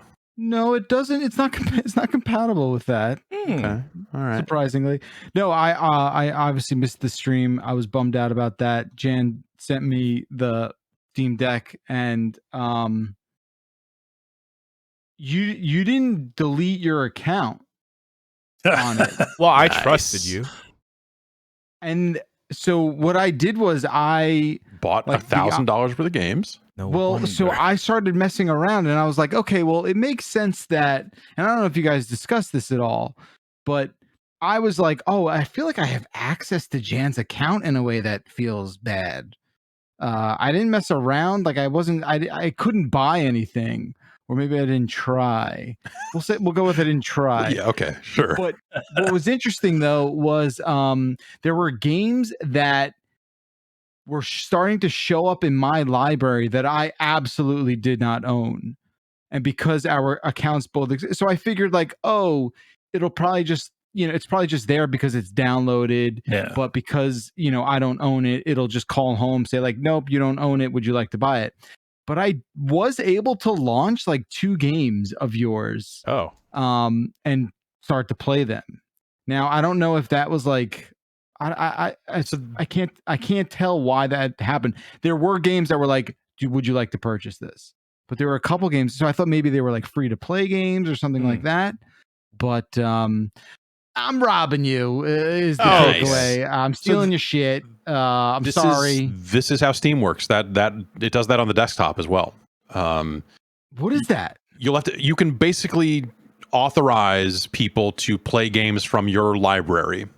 But it only works, like if Jan was logged in and playing a game on Steam, you would not be able to borrow a game from his library. But because he's logged in on that machine, you can play his games. You could probably even install his games.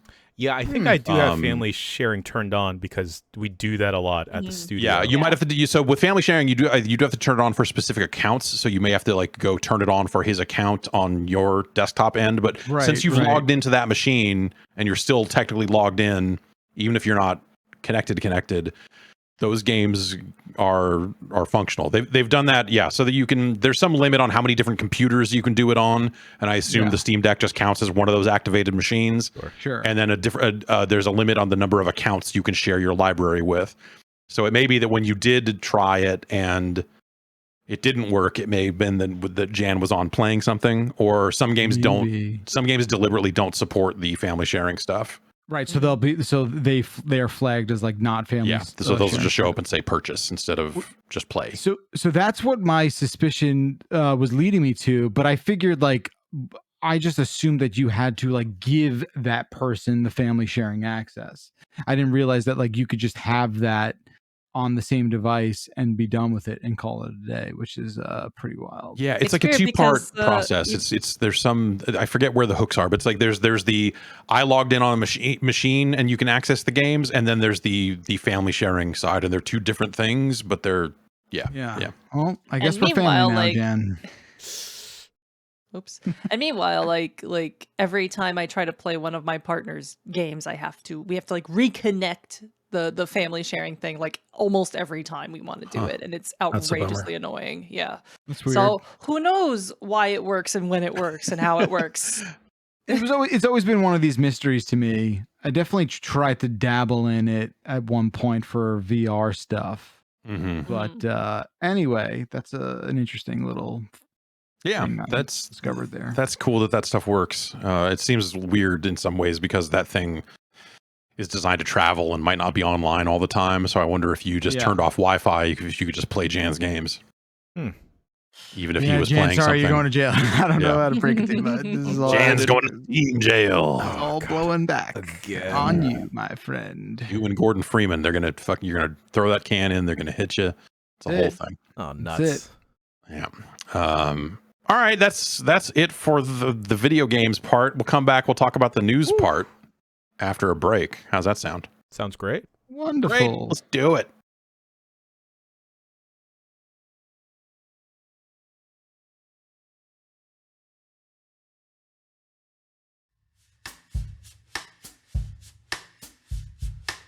Squarespace, you know what I'm saying?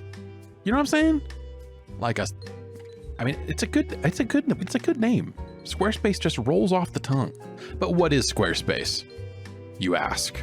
Well, I'm here to tell you. Squarespace is a tool you can use to launch your presence on the World Wide Web.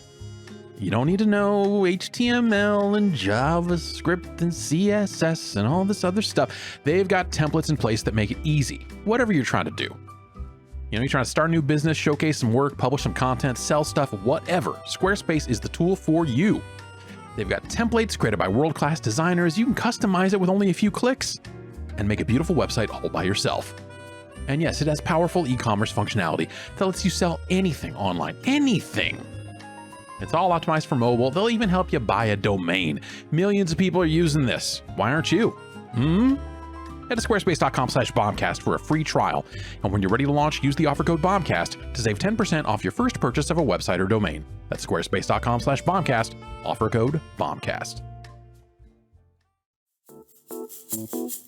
Keeps has more 5-star reviews than any of its competitors. There are only 2 FDA-approved medications that can prevent hair loss, and Keeps offers both. What is Keeps? Keeps is a simple and affordable, stress-free way to keep your hair. They got convenient virtual doctor consultations. The medications will come straight to your door every 3 months. You don't gotta leave the house and go places. They've got care and support available to you 24/7, ready to support you in making your hair goals a reality. And it can be low cost. Treatments start at just $10 a month, and Keeps offers generic versions of the 2 FDA-approved medications to prevent hair loss. Treatment plans are affordable. That's like it can be like half the cost of pharmacy prices. If you just walk, just getting them. It all comes straight to your door, discreet packaging, proven results, and more 5-star reviews than any of its competitors. Treatments can take 4 to 6 months to see results, so act fast. When it comes to your hair, save more and spend less. If you're ready to take action and prevent hair loss, go to keeps.com/bomb to receive your first month of treatment for free. That's keeps.com/bomb to get your first month free. keeps.com/bomb.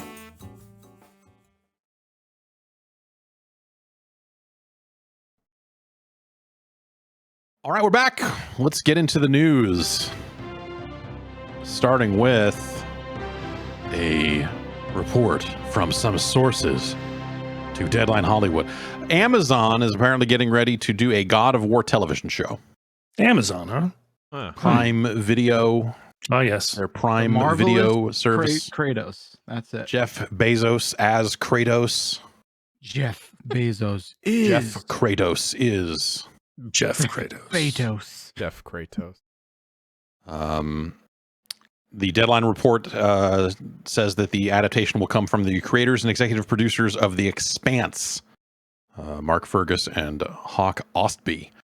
And the Wheel of Time executive producer and showrunner, Rafe Judkins, and Sony Pictures Television and PlayStation Productions, which the Sony people. Oh yeah, they put a lot of money into that Wheel of Time show. Super cool. That super cool name, Hawk Ostby, has big Dick Wolf energy. Yeah. Yeah. So hopefully. We'll see where this goes. Yeah, I mean, obviously the stories just kind of went around relatively recently about the Twisted Metal TV show. And is that also going to be an Amazon joint? That is that Paramount? I think that might be. You'd think that like Sony would get in bed with like one of the streaming services a bit. No, if they get whoever's paying the most, right? I mean, I suppose. PlayStation View isn't around anymore to be a streaming service. So I miss Powers. Jesus. Yeah. What are you going to do? I don't. No one does. It's fine. So yeah, I don't know. Like Twisted Metal seemed like a really weird stretch for me, but it's there's enough of a template there that you could probably stamp whatever television programming onto it and have it work. God of War seems like a way more specific sort of story and character and all that other stuff. So I feel like that makes a little more sense as an immediate translation. Is there any other PlayStation properties you think that they should be Ratchet and funneling Clank. into television? Sly Cooper. Yeah, Sly Cooper. Yeah.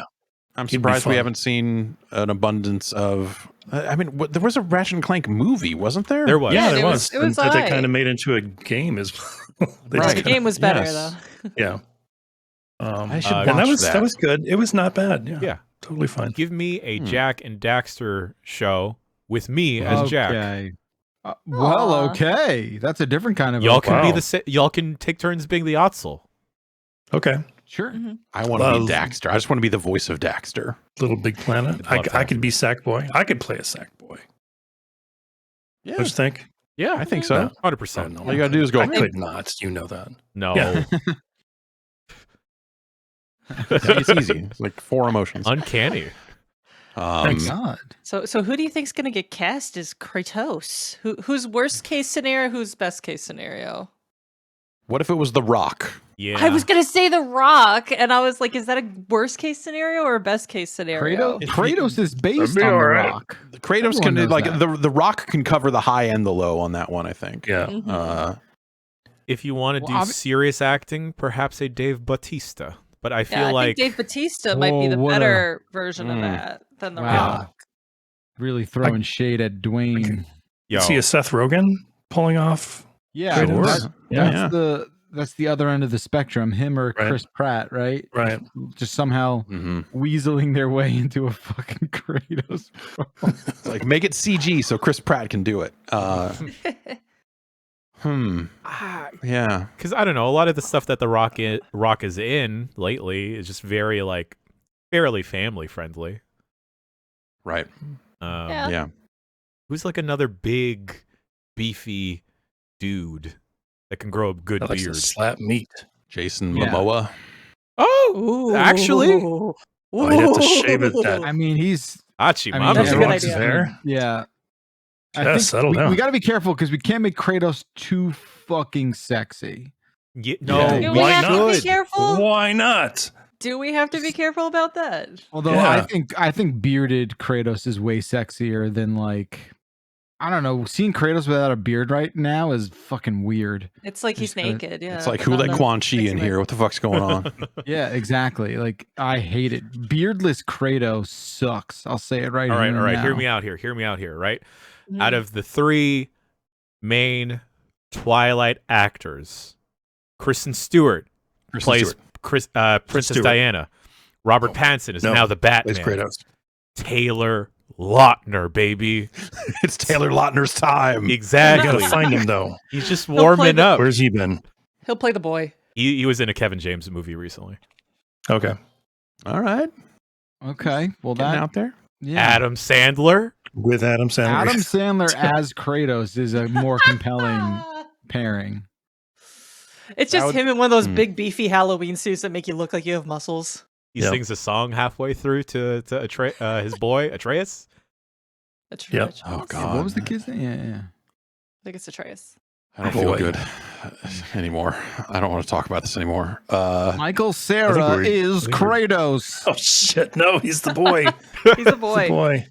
Oh, here we go. Is Michael Cera doing stuff lately? He's been doing some stage plays. I saw him on cool. Twin Peaks last time I saw him.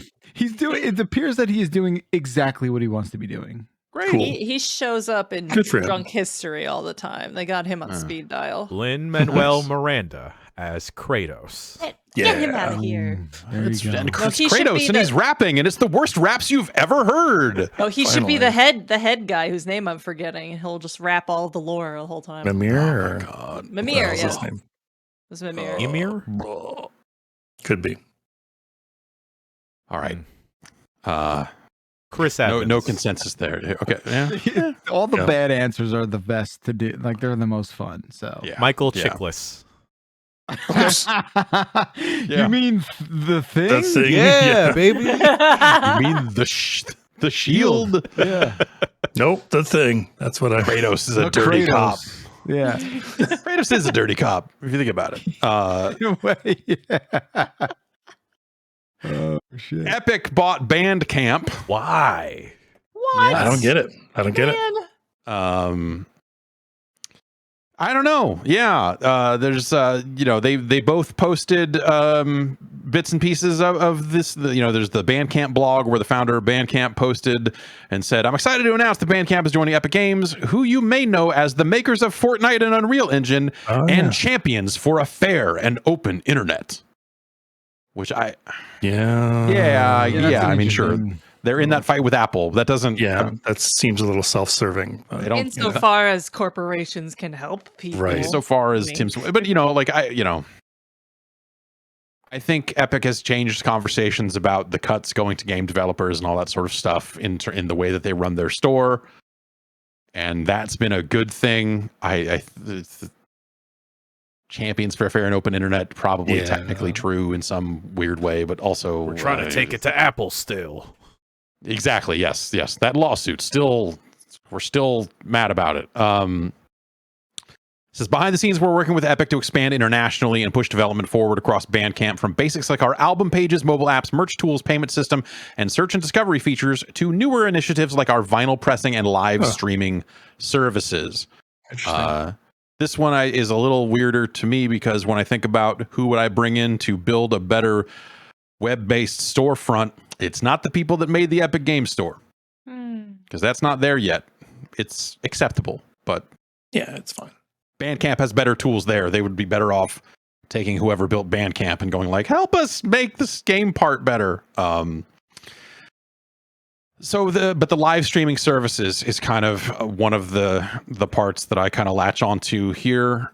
If you think about it, Epic bought Harmonix, and they have kind of disappeared. Hasn't been. I don't think there's any Fuser DLC coming anytime soon, and they presumably are working on bright and shiny interactive music experiences that take place inside the Unreal Engine / Fortnite universe. The way that they experimented with concerts and the Star Wars thing and all the stuff that they've done in Fortnite. It probably makes sense for Harmonix to be doing something there. Mm-hmm. So you have that piece. You've got this live streaming stuff from Bandcamp. So this was the idea of, and a few different companies are attacking this in different ways, of basically doing ticketed paid live streams. With the idea being you're a musician, you want to put on a show, there's a pandemic, so you're going to run a live stream instead. Then you've got also just kind of, at the sub Fortnite level, at the kind of like real person working musician level, you've got a lot more streaming concerts, and you've got this kind of phenomenon's maybe not the right word, but like, I attended a concert in Minecraft. Like last year or the year before. And I saw Ariana Grande, and she was 20 feet tall. Yeah, or like there was like 100 Gex did a show inside a Minecraft server, and it was fucking cool. And so I think as those things start to happen in different forms, like Epic probably wants.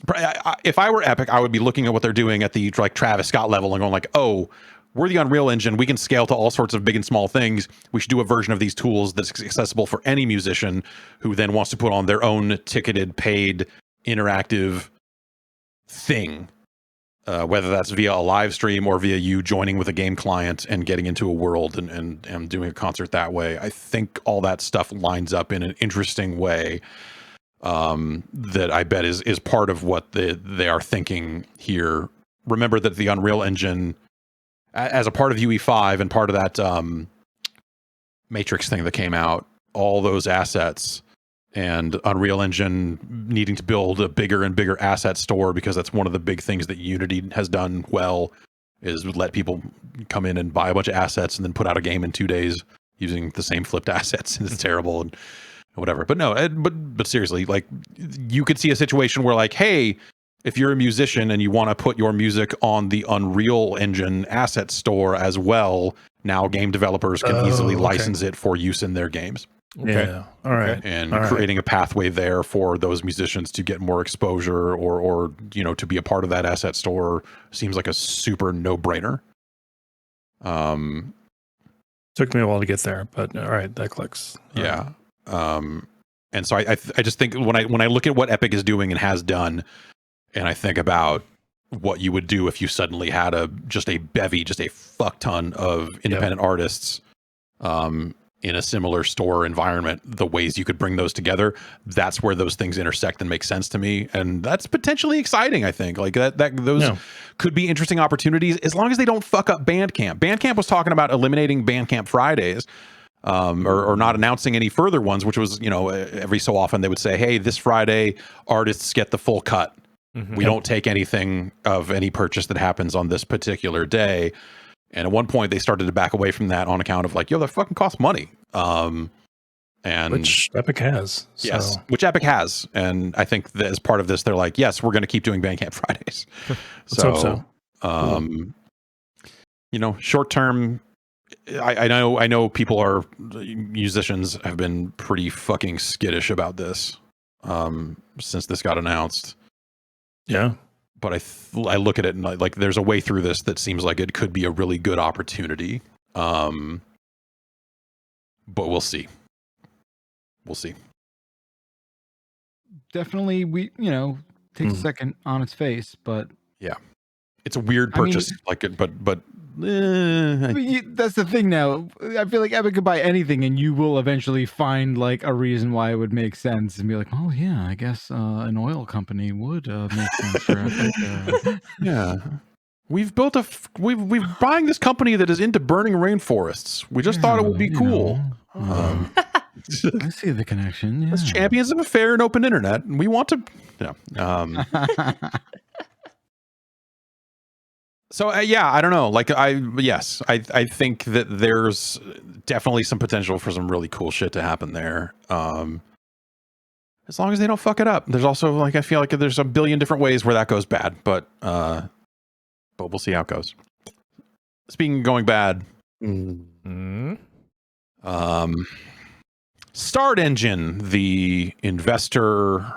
One of a number of platforms that let you invest your money into products and potentially see a return on them for companies that want to do rounds of funding, kind of in the wake of a Fig or Republic and some of this other stuff. They were at a point home to a round of funding for the Intellivision Amico. There we go. Okay. Wah, wah. The long-running project to bring a family. If you're not aware of the Amico, I don't blame you. It's an attempt to make a family-friendly console that evokes some of the Intellivision history in terms of how they handle the controller. The idea it being a touch screen on the controller. And they made a bunch of big claims early on about like all these games need to be rated very low for family friendliness. We're not going to allow add-on purchases. The games need to be priced I think it was like $10 or lower was what they said, if I remember correctly. They went and raised a bunch of money, did a bunch of crowdfunding, took a bunch of pre-orders for consoles, and then they keep showing. Yeah, you're right. Yeah, there's some gameplay trailers that seems to be reusing footage from year to year, and like none of it looks good. On top of that, and basically, as you dig into this and look around the edges, the whole thing looks more and more like a scam. Yeah. And I don't think it necessarily started that way, and I'm not saying it is a scam, but I'm saying like the odds that this thing actually hits a market and all this other stuff seemed low going into this. Now this Start Engine campaign, they were attempting to sell $5 million in shares in Amico. Alongside that campaign starting, they had to do a bunch of SEC disclosures that talked a lot about like, hey, if we succeed in raising this $5 million, we'll probably still need to do another one of these down the line to have enough cash to actually get this thing out the door. We have a bunch of bad loans on the books and other stuff. You know, there's a guy who invested a bunch of money in it, and I think his son is now on the board of Intellivision, but also he is set to... It was like an interest-free loan, but he gets $100 of each sale of each Amico until he's paid back. Oh, shit. Okay. So out of the gate, there's $100 off each piece of hardware that goes to paying this guy back. One dude. There's that's a bad shark deal. Whoa. It's interest-free. So if you can do it, I don't know. I don't know. And so like there's just like there's a lot of mess around this. Long story, slightly less long, but still long. They attempted to raise $5 million in shares. 53 people put up $47,000, and it's $47,651. They closed the campaign about 2 months early.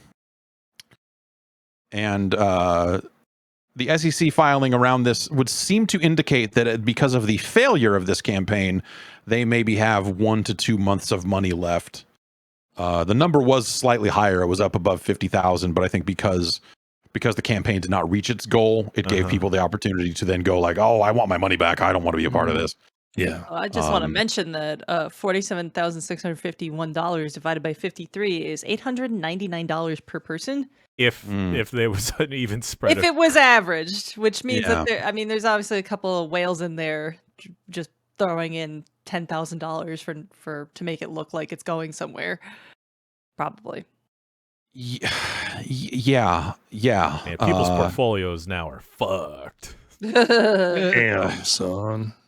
So there's a lot more mess on this. So I guess as long as there was supposed to be a release date announcement or some kind of announcement in the February timeframe.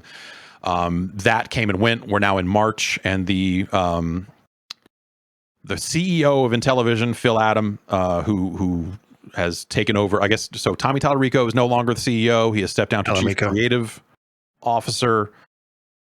And Phil Adam is now helming this thing. So there was an announcement from him or an email out from him to backers and press and stuff like that, implying that they are in a quiet period as a result of talking to investors / potential acquirers. Yeah. Oh. Which I feel like they have blown through a lot of crowdfunding with not a lot to show for it. And they have also pushed back and pushed back and pushed back. I mean, granted, they're trying to launch hardware during a chip shortage and during a pandemic, and there's a lot of moving pieces. I'm not saying that this should be easy, but I just don't feel like they have a lot of credibility left at this point. Yeah. This is like a doomed project from even under normal good circumstances. This seems like an incredibly difficult thing to do. Yeah. And then you layer on all the stuff that's been going on, and it's very hard. Like when you dig through the SEC filing, and granted, I am not a financial advisor, but as other people have dug through it, and I've kind of read some of those and looked through it a bit myself. I don't know who acquires this because of the amount of like debt you would take on. I don't know what you're getting. You're getting like a box that is powered, that has like the power of an old Android phone inside it. Like it's not. It doesn't seem like that enticing of a thing, unless you're also getting the full Intellivision IP and all that other stuff, and maybe you could turn that into something on the other end of figuring out all that debt. So how much money has gone into this at this point? I don't know the total number. I know that they've had more successful campaigns in the past when this stuff was newer. And so I believe that amount is in the millions. I don't have that in front of me. So yeah, that's the long and short of it, is that now they claim to be in a quiet period instead of announcing anything. They say that they are talking to someone that might pick it up or someone that might invest more in it. But again, like after failing this, and then like if you look at the full breadth of what has happened with the Amico story, I don't understand who comes in and goes, yeah, man, I'm the next person to dump a bunch of money into this mess. I don't. It's hard to see them getting that money back out and how that would be. Or running out of suckers. Yeah. What they got to do is just get someone to make a TV show based off of the Amico. And then they can get the TV deal money to keep maybe make it like that Enron documentary. You know how popular that was. Yeah.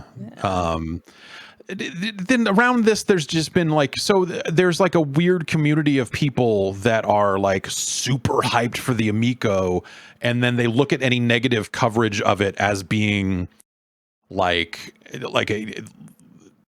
somehow like they're haters. Like even the chief operating officer has spent a lot of time in those Start Engine comments as people have been like, hey, I have questions about this project before I invest, which, granted, some of them are trolling. But it's just been like, I'm sick of all the haters. Like there's just like a lot of talk about haters, which I feel like slapping that attitude on top of your failure to raise money and failure to produce with the money that you've raised is just like, what are you even doing? So it just feels like that goes with the psychology of being involved in something that you've invested so much time and energy and money into. Any cult or any scam or anything like that, you have to believe it's not that.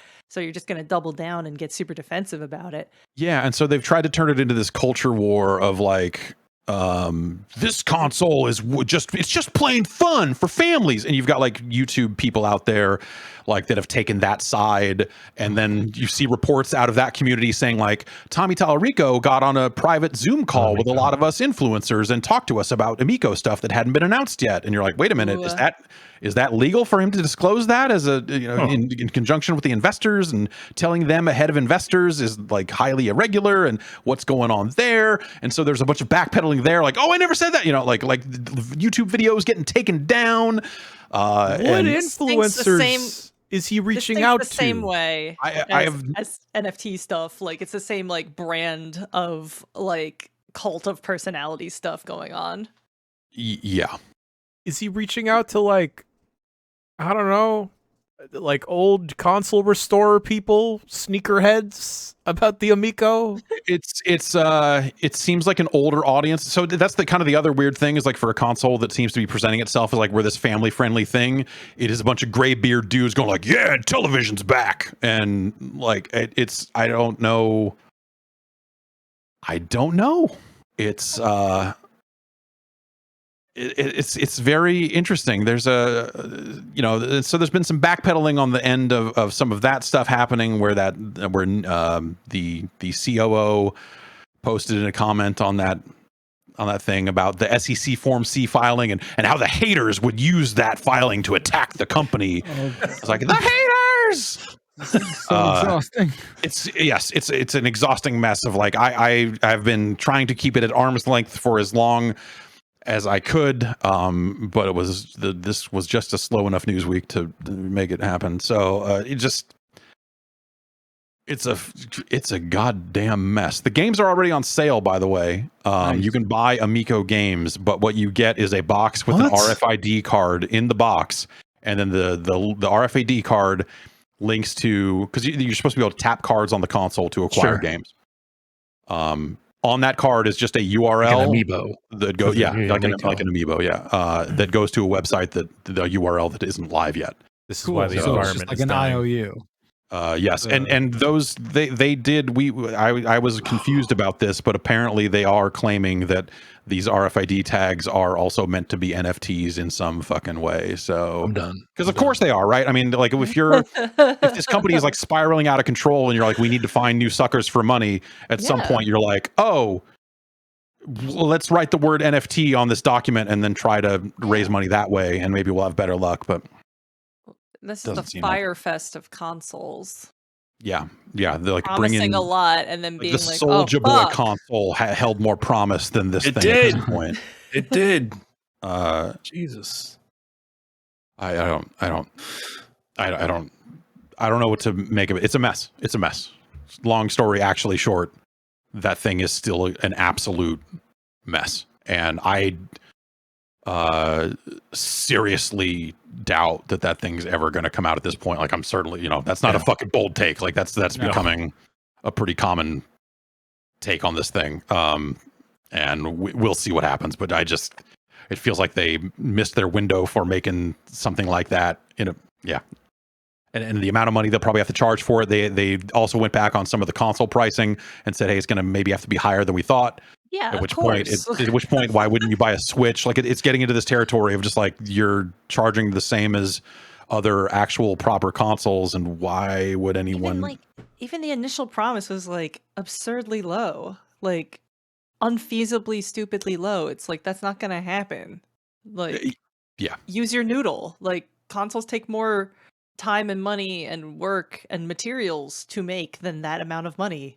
Yeah, and the games don't, like the footage that they have put out there, which has been very careful and limited and all this other stuff. Like, Cornhole does not look especially good. Oh, I know, right? Speak for yourself. That's the saddest part about this is that there was a cornhole game on the line. There's also the potential that some of these games end up on phones at some point. Yeah. So maybe they see the light of day in some weird way. I don't. Boy. Yeah. Yep.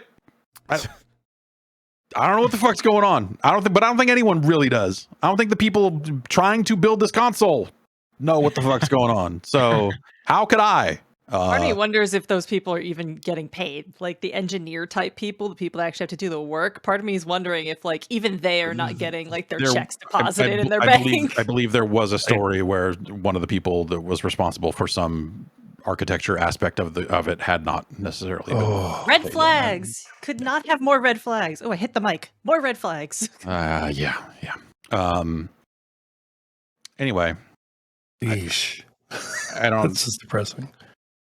It's a disaster. Speaking of disasters, if you've got a Steam Deck and you want to play Destiny 2 on it, you can't.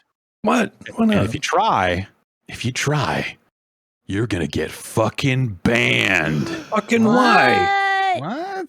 The Destiny 2 help site put up an update about the Steam Deck, and this is what they say about it in a way that is, I feel, it sounds very final in a way that says we are not going to change this, but we'll see. Right now it says Destiny 2 is not supported for play on the Steam Deck or on any system utilizing Steam Play's Proton unless Windows is installed and running. Players who attempt to launch Destiny 2 on the Steam Deck through SteamOS or Proton will be unable to enter the game and will be returned to their game library after a short time.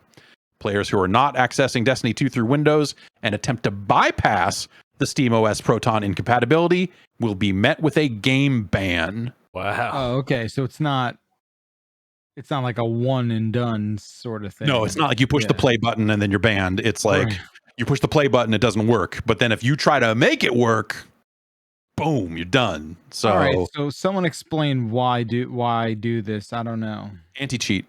It's just the cheating? It's just they are concerned that the Proton layer, and this is the biggest problem with getting a lot of multiplayer games running on the Steam Deck at all, is that a lot of work has to be done to make the anti-cheat stuff work, because anti-cheat software is used to seeing Windows, and when it doesn't, it goes, this isn't fucking Windows, get the fuck out of here.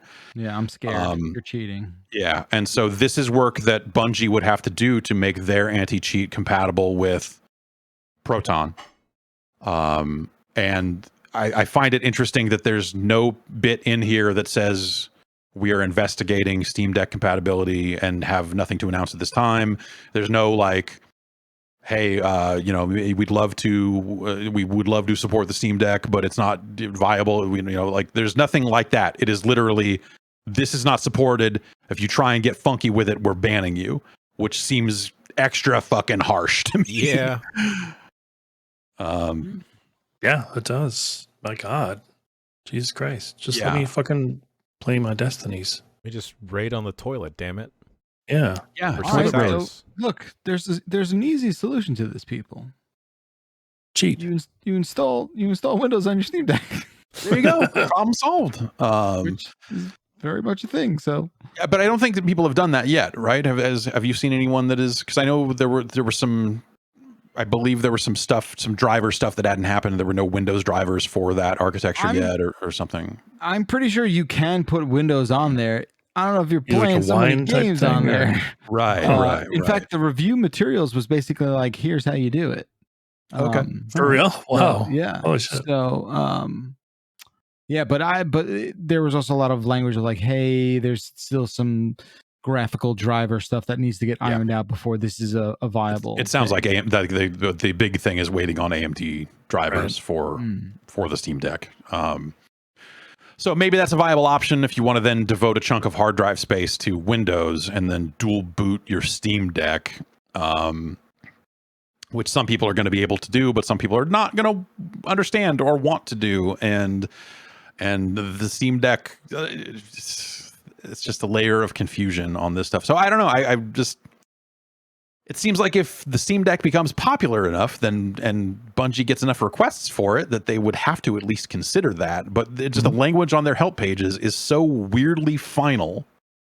Yeah, who knows? Maybe it was just, written by someone, not someone summarizing a thing. Someone who's sick of fielding support requests. It's And like, look, just don't fuckers, try it. we will Enough. fucking ban you. Yeah. Not enough people have Steam Decks for it to be enough of a support problem yet. But Yeah. another week. Yesterday was supposed to be the day that more people were able to purchase a Steam Deck. That's still like the Q1 window, right? I Like, it's believe not- so. Yeah, Okay. that is. Yeah, because I believe they're turning around and shipping immediately. Like people have been getting them Oh, damn. that ordered them last week. Yeah, I did not get mine, but I am in Q2. I heard Same. that Gabe Newell was personally delivering some of those. Yep, or I believe just around the Seattle area for a Just video they were around filming. Seattle. But yeah, for that video. But yeah, Like Santa Claus. a lot like Santa Claus, except if you gave Santa Claus $650. Yeah. Well, some of them weren't even paid for. He was just like, people emailed him, and he was like, "Oh, okay, yeah, sure. Show up with a Steam Deck to your house. sure. Here you go. I'm on my way. Merry Christmas." Okay, that's a little more. Yeah, that's a little more more Santa-esque than yes, Santa Claus. of course. We talked about that 2K wrestling game a little bit earlier. And this was an interesting wrinkle that I had not considered at the time, but it makes this year's game seem even a little bit more baffling. Fightful, a wrestling website, has a story that has been recapped by Wrestling News, implying that Electronic Arts and the WWE have been talking about potentially doing video games. Might be time. The story says, which, this is what you heard, I think, when the last game came out a couple of years ago. The quote is, WWE has shown a lot of frustration with the reception and lack of success of recent games, one source said. The gaming market is a major selling point for them, and they believe they've fallen behind the competition. Not that there's a lot of competing wrestling games out there, but remember, this is WWE, and on some level, they think they are competing with every other major sport and everything, every entertainment thing. They're like, fuck, we got comedy here, pal. Why would you go watch Reno 911? What is that? What's a burrito?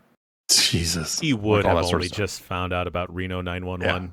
The original season 2. Hell yeah.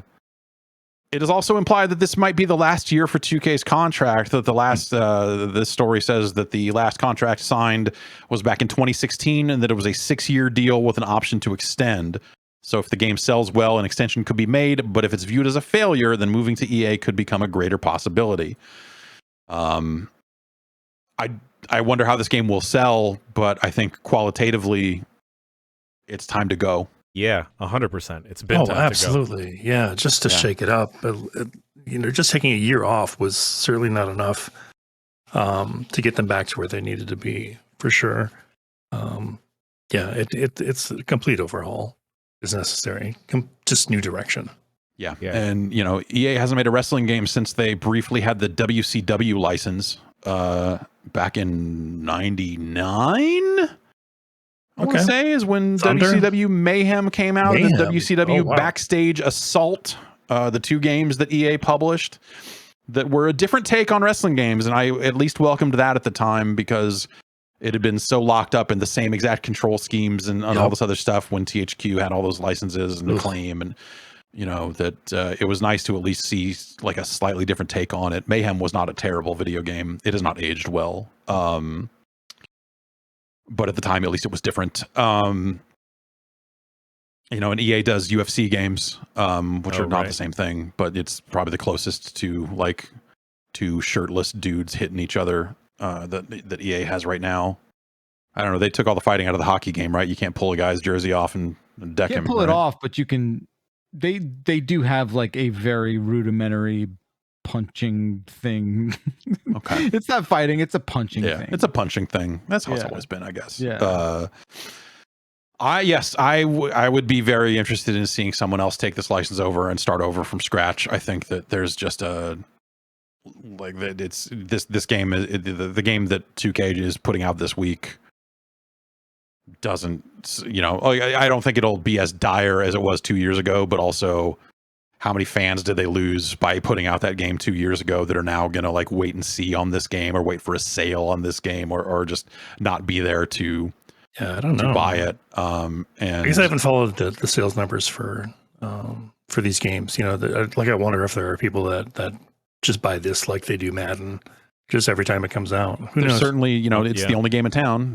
There's no other mainstream wrestling game. Fire Pro is out there. There's some other indie games, and there's another indie game coming that has Kurt Angle and some other. They've gone out and licensed some real people for it. But do you think WWE Battlegrounds also left a bad taste in folks' mouths? So that was the talk was that a lot of this conversation started up around the time of Battlegrounds coming out, and that game sucked.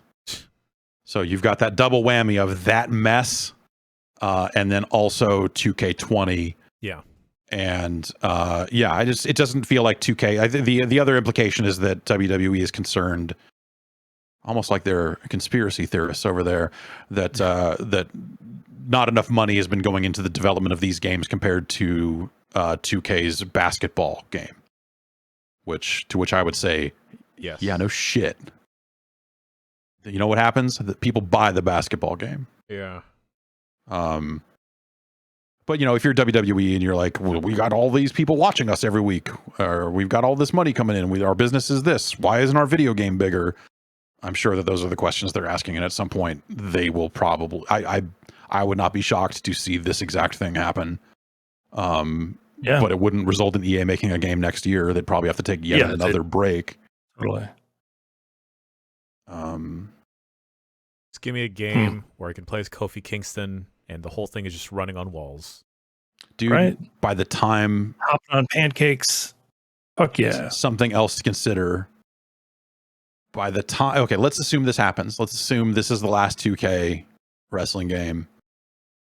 And EA signs that deal and they take 2 years to put a game out. So we're looking at, like the middle of 2024 at the absolute earliest. Mm-hmm.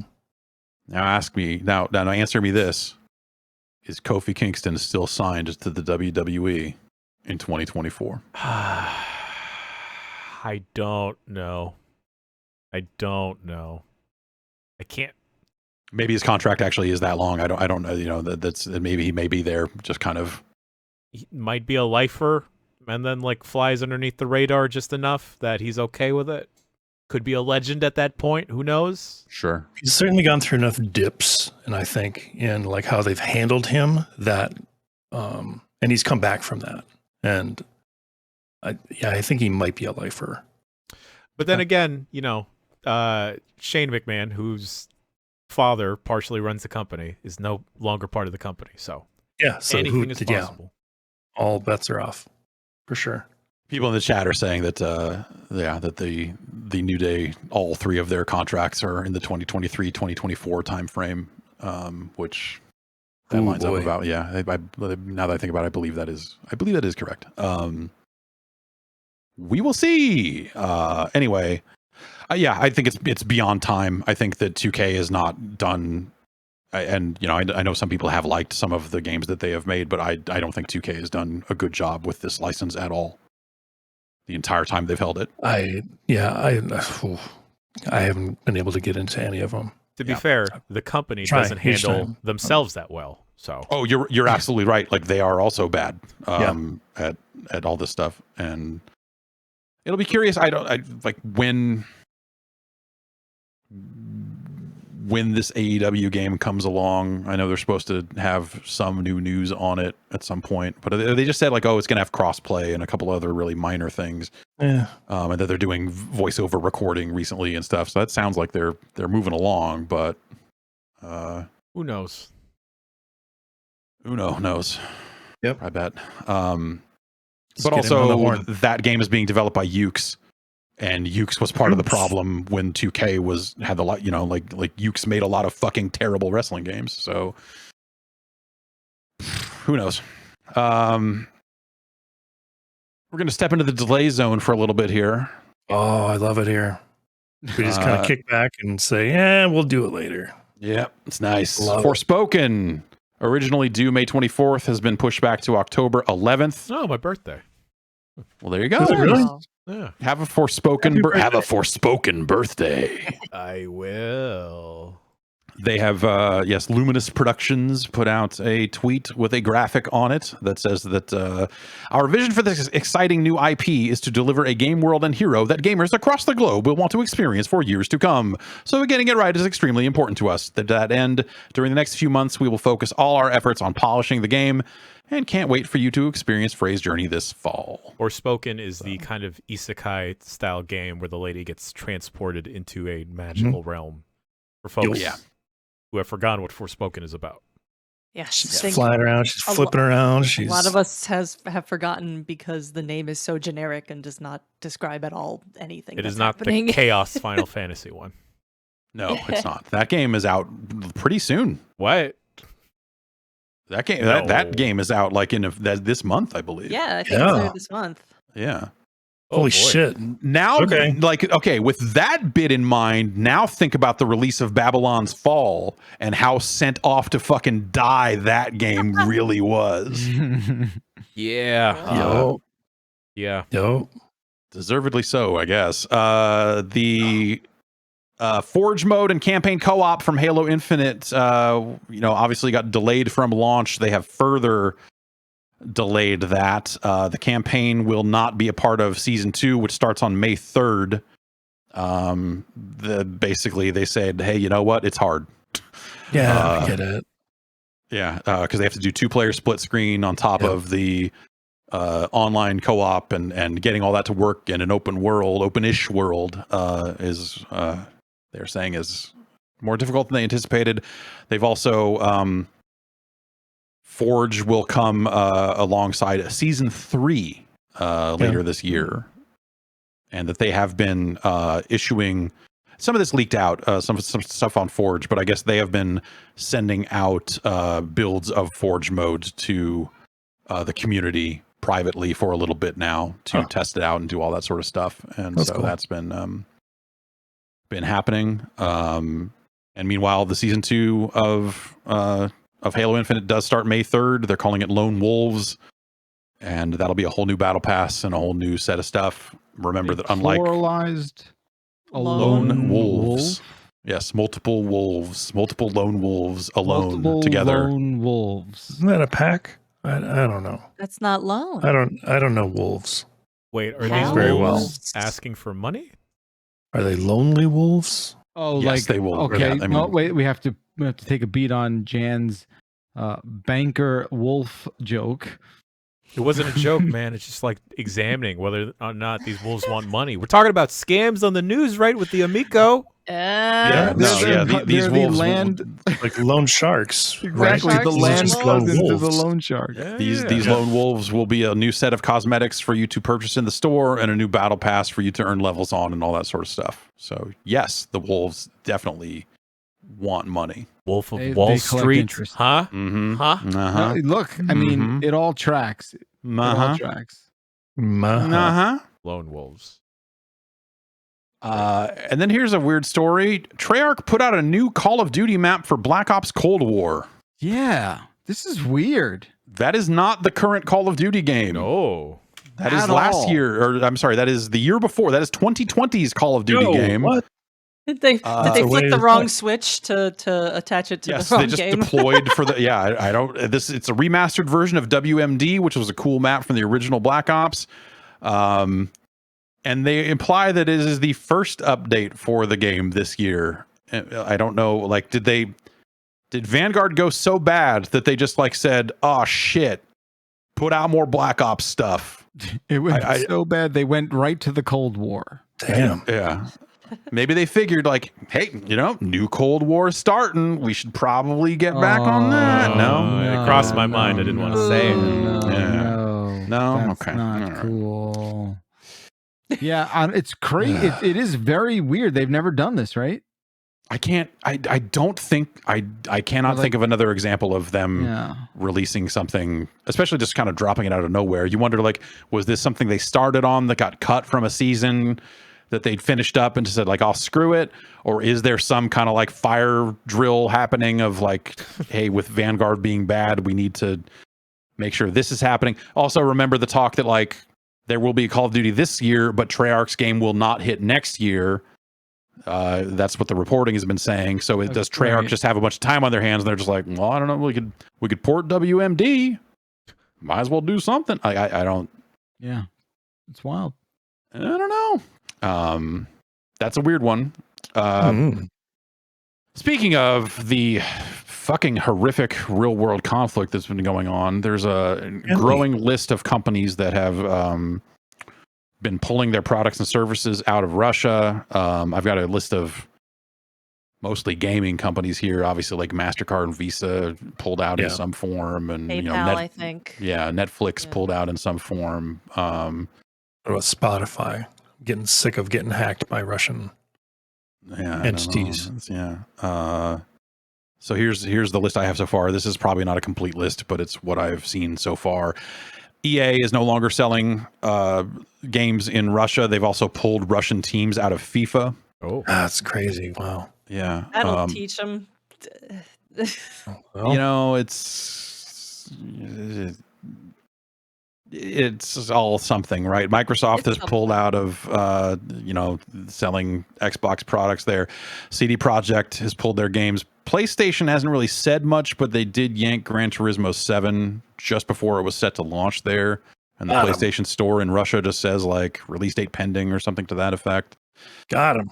Nintendo's eShop no longer functions, but it's hard to say if this is Nintendo's doing or just a payment processor restriction. Seems like it is a payment processor restriction, and so Nintendo's position on it is maybe a little hazy. Apple, Bloober Team, the Epic Game Store, Ubisoft, and Activision Blizzard.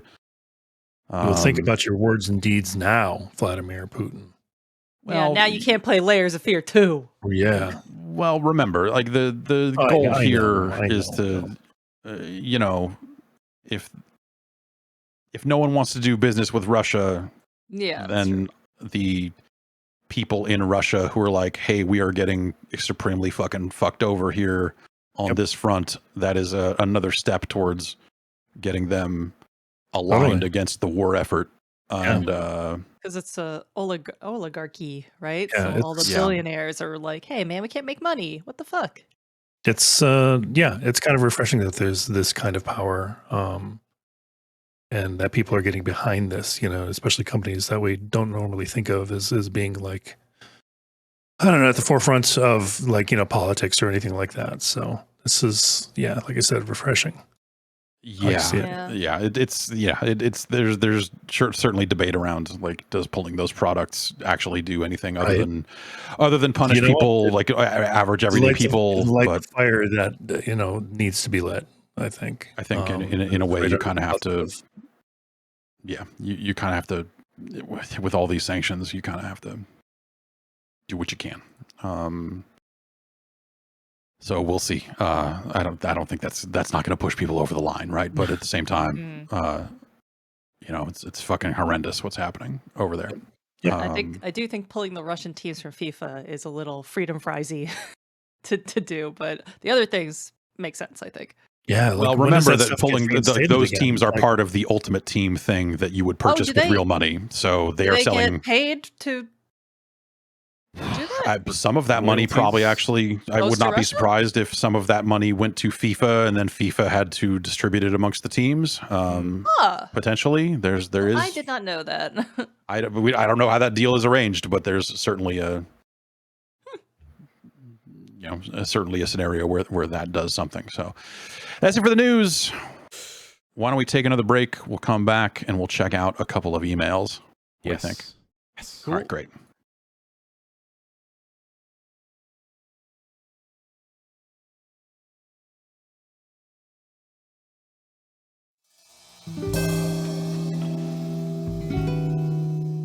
Indeed is the #1 source of hires in the U.S. according to Talent Nest. 73% of U.S. online job seekers search for jobs on Indeed each month. That's according to ComScore. Also according to ComScore, Indeed is the #1 job site in the world with more total visits than any other job site. So you could start hiring right now. They've got instant match, where as soon as you sponsor a post, you get a short list of quality candidates with resumes on Indeed that match your job description. You can invite them to apply right away, and you only pay for quality applications that meet your must-have requirements. Start hiring right now with a $75 sponsored job credit to upgrade your job post at Indeed.com/bomb. Offer valid through March 31st. Go to Indeed.com/bomb to claim your $75 job credit before March 31st. Indeed.com/bomb. Terms and conditions apply. Need to hire? You need Indeed.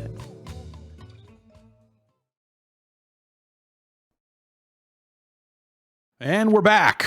We've got ready for some emails. Yeah, we got some emails ahead. One, they're a late breaking news story. Oh no.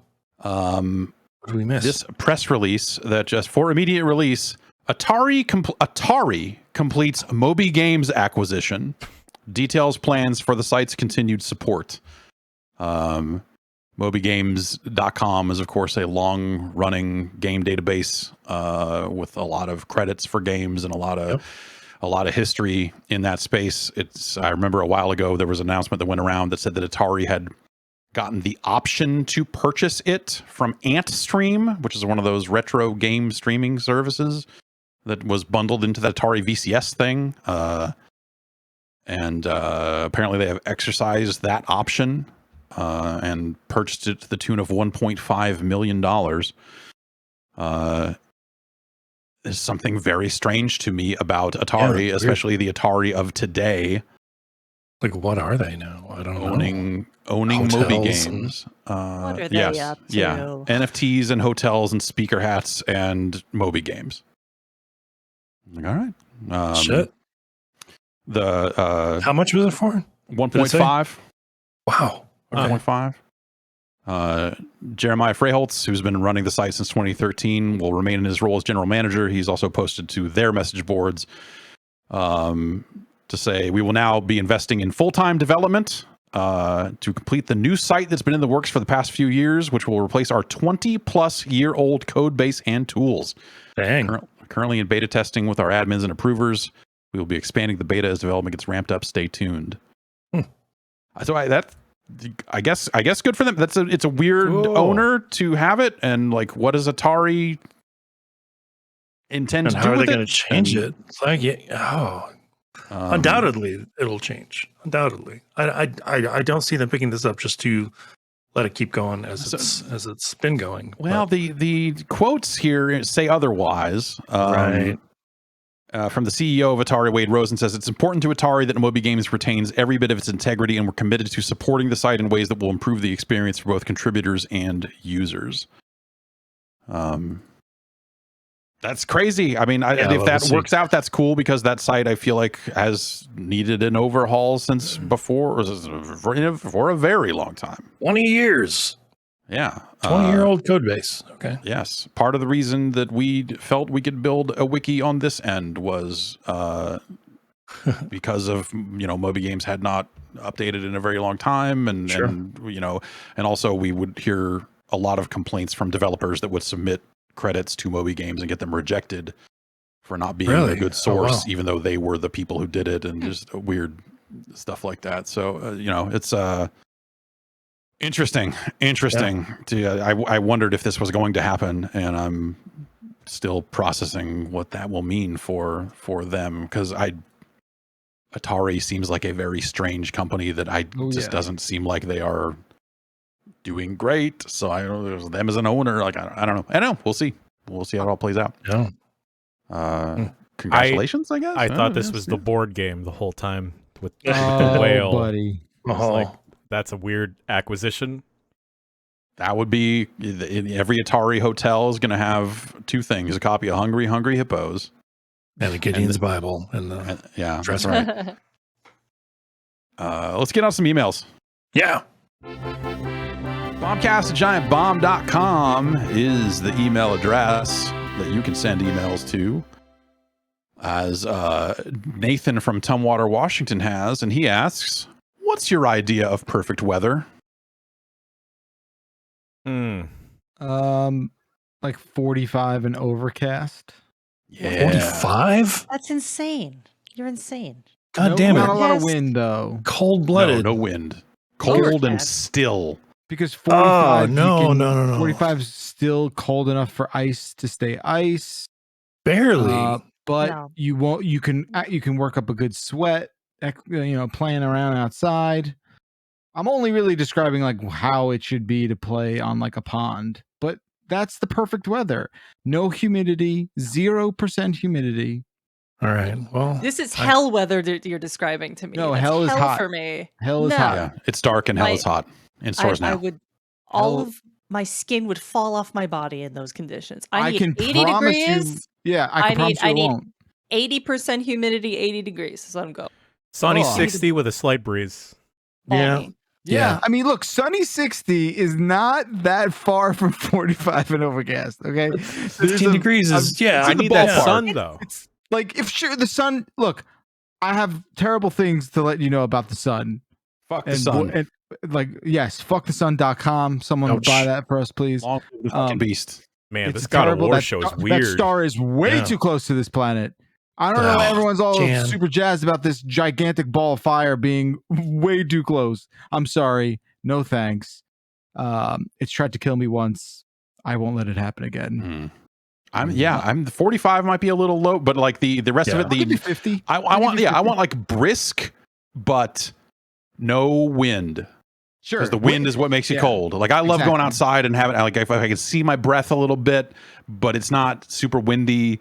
Like I'll still wear shorts in that weather. Yeah. Well, that's a bridge too far, I think. But I love you bundle up top, right? It's shorts and a hoodie. It's shorts and a fucking jacket. And I love a warm rain. I love a summer thunderstorm. Sure. I love that's the shit. I want water. I was going to say my hair is. It's because it is so cold and it is so dry. Yeah, so I'll give you 10% humidity. That's my final offer. I'll give you 20% humidity. That's my final offer. Better than 0. I'll take anything more than 0. Jesus. The 20% humidity that it's been around here, I've been getting bloody noses. Oh no! I was prone to them growing up, but they went away for a long time. But like you probably need 50.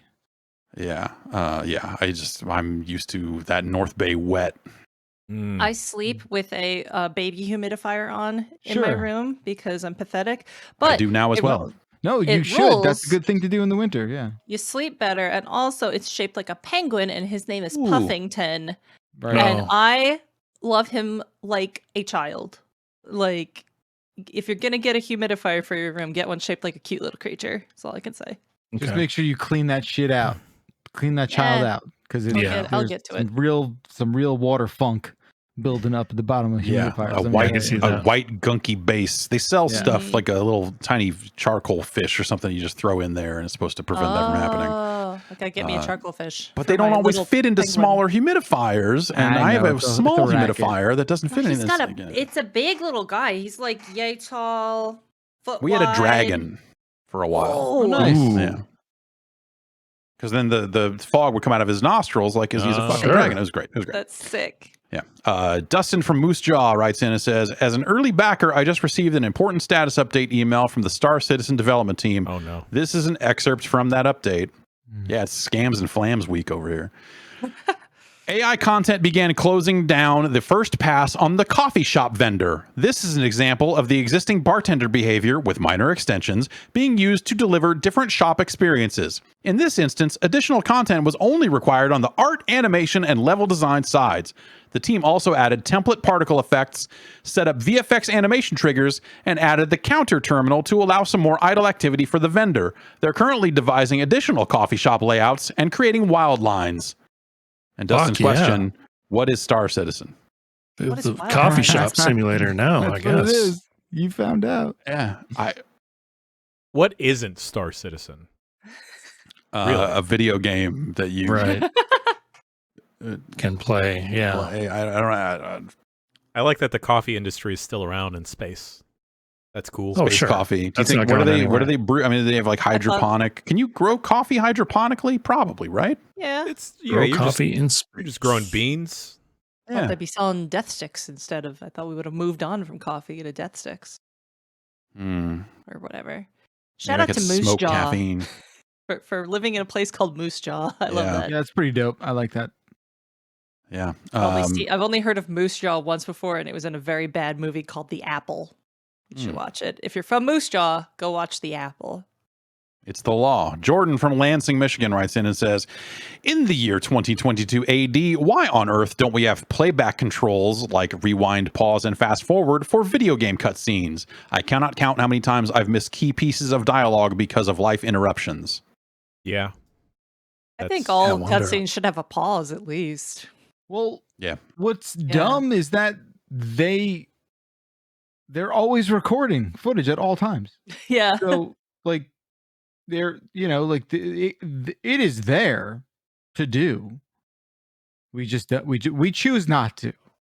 It's a choice to not to. Triangle strategy does it, baby. You can't rewind, but you could read what happened. Well, that's something. Yeah. That's a good call. I think depending on some game engines and the way they work, rewinding can be tricky. Trickier than fast forwarding. But if it's pre-rendered, that's I don't think if it's a damn video file, then yes, absolutely. Christ, yeah. But that's a good call. It could be done on the console side. It could absolutely be done on the console side. You're right. It's constantly recording anyway. Come on. Exactly. Fucking A. I have that turned off on mine, I think, or I turned as much as you can turn it off, but I feel like it hasn't happened yet because there hasn't been a ton of demand for it, and it's one more fucking thing to get a game out the door, right? And if nobody's expecting it, why would you make it? And then everybody else is gonna be like, great, now everyone else has to have this functionality now. Thanks a lot, asshole, for making a new standard we all have to keep up with. Yeah. It would be a neat system level feature though, if they especially in cases where they are doing that kind of like flashback recording and stuff, just to have an easy way to scrub through the last 30 seconds. That would be smart. That's smart. They should do that. Yeah, agreed. Never thought about that. Interesting. Yeah. You're right, Mr. Lansing. Yeah. Let's see. James writes in and says, how much of a flex would it be if Street Fighter 6 launched with a cast of mostly made up of either new or lesser known characters? I'm assuming Jeff is right and they'll just check all the expected boxes, but I'd honestly love to see a new Street Fighter that opens with a bunch of characters that I don't automatically kind of feel familiar with. I don't think they'd do it. They've done that?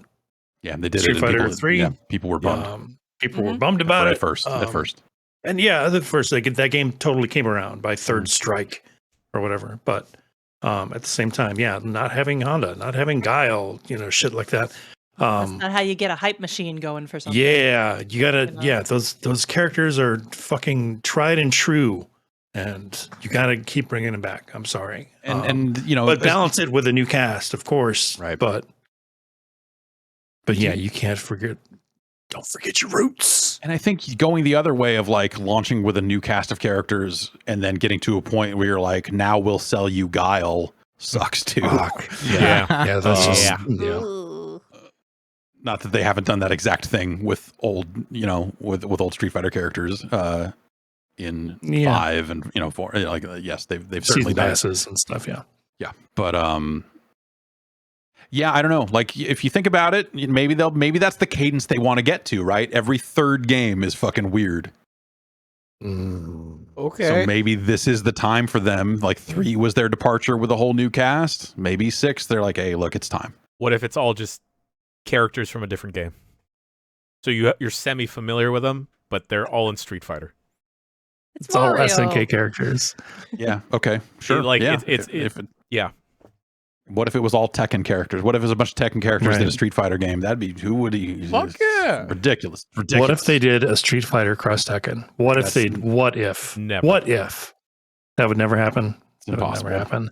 So I think Street Fighter 3 like was their flex. I thought that they probably thought that they could do no wrong and just like it's put out like a whole new cast of characters. But I hope that they learned from their mistake, their hubris. We'll see. It's like it's a damned if you do, damned if you don't thing, because when I sit and think about a Street Fighter game that has all the Street Fighters in it, that's not exciting either. It's not super exciting, I guess. Yeah, unless you've got the right systems in place, like new systems in place. Like what are they going to do? Like, yeah, okay, they're going to put a bunch of new characters in it. What are they going to do? Dragon punches. What are they going to do? Throw fucking fireballs. They got Lukes. They got Luke. I hear they fight. What if one is Luke? What if one is turn-based? They fight the streets. Yeah, they got Luke. They got Luther Campbell. God, fucking nobody cares about Luke. Or should they? This is what we're hinging Street Fighter 6 on. Is Luke? Luke. Fuck that. Here's your glimpse of the future of Street Fighter. It's Luke. Oh, not. I don't know. And then bigger Luke, and then Luke with an exclamation point, and then Luke with 2 U's, and Luke-san. Y'all are sounding real lukewarm about this. Hey, nice. I just like it's hard because like from a gameplay and systems perspective, I really want to see what they do with a new Street Fighter. Yep. But then the rest of it, I think about that problem and how do you solve that problem? And it's another case of like, I don't fucking make games. I'm not smart enough to fucking thread that needle because I don't know what the fuck you do. Yeah. For that very reason, like new characters is going to bump people out. All the same old characters is going to bump different people out. I don't know how you make the fucking audience happy on a Street Fighter sequel. Yeah. Like, what the fuck do you do? Have it be their children. Okay, everyone's Tekken, babies. Like, yeah, the martial law, forest law thing. God damn it. Like, yeah. Combat Kids. Remember it's that? Like, damn, I'm Ryu's daughter. Look at me. I also got a headband. Sakura's already in the game. It's not Ryu's daughter, but it might as well be. Like, and also, what are you creating? Well, a lady weird, that does fireballs and dragon punches, and like it's. But she also has a charge move. One charge move. Yeah. Oh, yeah. I mean, there. Like, yeah. If you said here's Ryu's daughter and she has rejected all his teachings and fucking throws fucking pink sonic booms, like sure, let's do it. She's like a stand-up comedian. All right. Yeah. All right. Now we're talking. She is a different type of world warrior. She travels the world and tells her jokes. Defy expectations. I like that. She just has a gun. Go. That's it. God damn it. In a tight 10 minutes. Yeah. So a tight 10 minutes about her gun. Yeah. Put the whole. Cast of Seinfeld in Street Fighter 6. Oh, get him. Oh, Elaine with those little kicks, lethal. Like if you were her gonna super is there her dance motions. Yeah, you're gonna sit there and tell me that somehow doesn't move the needle on that franchise. You're a fucking liar. You're a fucking liar. That sounds like Darkstalkers to me. I don't know. Kramer just like does the scorpion teleport behind, but he just opens a new door. Opens the door. Yeah. All right. Shit writes itself. We can't give these ideas. And here for free. Capcom's like, how's this gonna work? Yeah.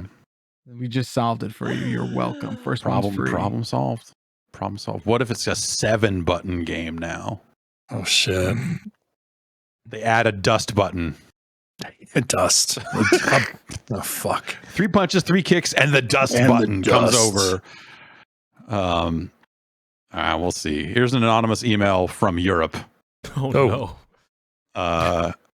As a European, I've often heard that Hershey's chocolate tastes like puke, though I've never had the displeasure of tasting it myself.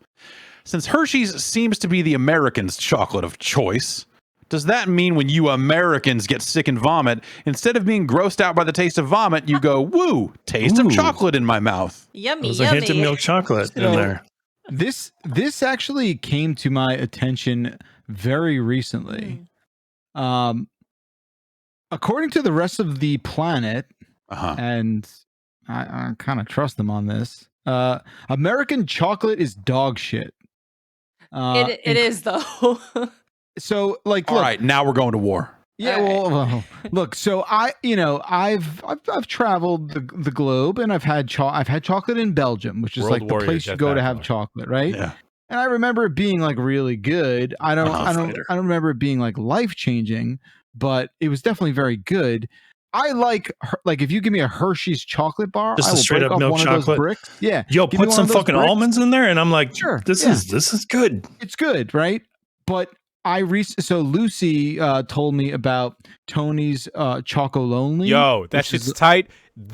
I love Tony's Chocolonely. Fantastic company. They need to make their chocolate bars easier to break apart. It is the most awkward dense or what? Their bars are like randomized, like angled little pieces. It's so weird, but the shape is one thing. But there's something about that chocolate that is just it is silky smooth in a way that you just don't get with American chocolate. And I think that's what it is. Like Tamora and Lucy were like, yeah, Bakalar, your chocolate's dog shit. Everyone knows it. We come here and we import like the good stuff because you guys are idiots. Ghirardelli's is good. That's a decent American chocolate, right? I fuck some See's candy mad tough, dog. Yeah, that's right. They just put up the Easter Bunny. There's a couple gems in the rough, like for sure. I don't like dark chocolate, and I wonder if that's part of it. Like, is because the rest of the world does not fuck with milk chocolate. No, they do. Do they? They do. Okay. Certainly fuck with it. Yeah. If I may, with the science, because I know this, and also I looked it up so I wouldn't fuck this up. The Hershey processes their milk chocolate to be it's cheaper to make than other types of chocolate, as it is less sensitive to the freshness of the milk. The process was developed by Who Cares. As a result, the Hershey flavor is widely recognized in the United States, but less so internationally, in particular areas of Europe, where chocolates are more freely available. The process is a trade secret, but experts speculate that the milk is partially lipolyzed, producing butyric acid, which stabilizes the milk from further fermentation. This compound gives the product a particular sour or tangy taste to which the U.S. public has become accustomed. But to the point that other manufacturers often add butyric acid to their milk chocolates, but butyric acid is what gives like vomit a tang to it. Cool. So yes, good job, Milton Hershey. Technically accurate. So Hershey the milk's gone bad. So they're right. Europeans in the world over are correct. Our chocolate is puke. And they don't put butyric acid in it because it's nasty. But as a result, like our chocolate has a shelf life of God knows how fucking long. Unnaturally long, expiration on chocolate. If you notice, it's good forever. Like how many months after Easter are you still eating your Easter candy? You know, even when you were a kid, it's because it's probably butyric acid. 2 days. 2 days. That shit don't last. So I mean, look, I got some of this Chocolonely. It's. I'm looking at it right now on Amazon. Yo, the orange one, very good. Wow. The orange one is the is that the pretzel one? Oh, that's a chocolate caramel. Yeah, there's one with pretzel. It's the green one. Yo, there's one chocolate, almond, and sea salts. Yeah, it's all good. Oh man. Also, the 70% dark chocolate I could probably pass on, but you use I want to point out that if you're ever in Japan, eat them fucking Kit Kat bars. They are so much better in Japan. Some Japanese fun flavors. They have so many fun flavors. The green tea and all that. Wasabi. They got wasabi Kit Kats. The regular ass milk chocolate is so much yummier than the ones we got over here, and it's like a total difference. While we're on the subject, I'll say I prefer Japanese McDonald's to U.S. McDonald's. I think. Dude, Japanese McDonald's is really good. It's fucking good.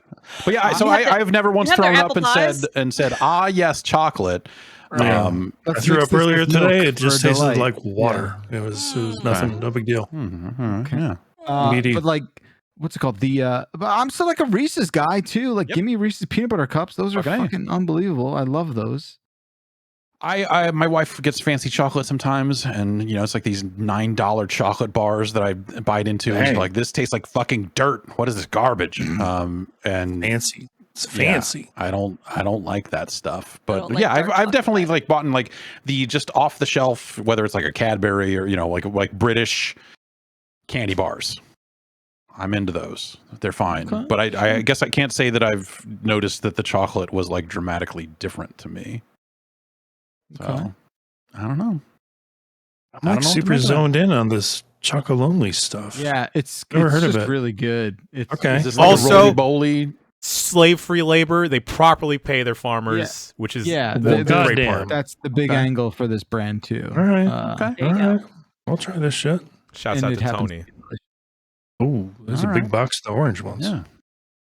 Oh, and during the holidays, they have special fun ones. Like they had coins one time. I don't want to bite into a coin. But Easter's coming, and that means you got those egg-shaped Reese's that like are a different balance of the peanut butter and the chocolate than the regular cups. Yeah. And that to me is the better mix of that. I'll also just say that that shit's good. I will eat a lot of those and lay down. That's my big plan. Yeah. What's my big plan for 22? It's eat a bunch of peanut butter cups and lay the fuck down. Sounds like a plan. I like it. All right. Well, I'm going to get to it. That's going to do it for emails. Raspberry milk chocolate bar. Oh, man. Shit. Bombcast at giantbomb.com is the email address. Send your notes and emails and other things to us there. And we'll take why did that person feel the need to be anonymous for that particular scathing review of American chocolate? Maybe they work in the chocolate industry. Yeah, maybe they work at Tony's or something. Oh my god! Yeah, there's a inside scoop. It was Tam and Lucy. That's right. Yes, Lucy. That's gonna do it for this week. Thanks everybody for listening.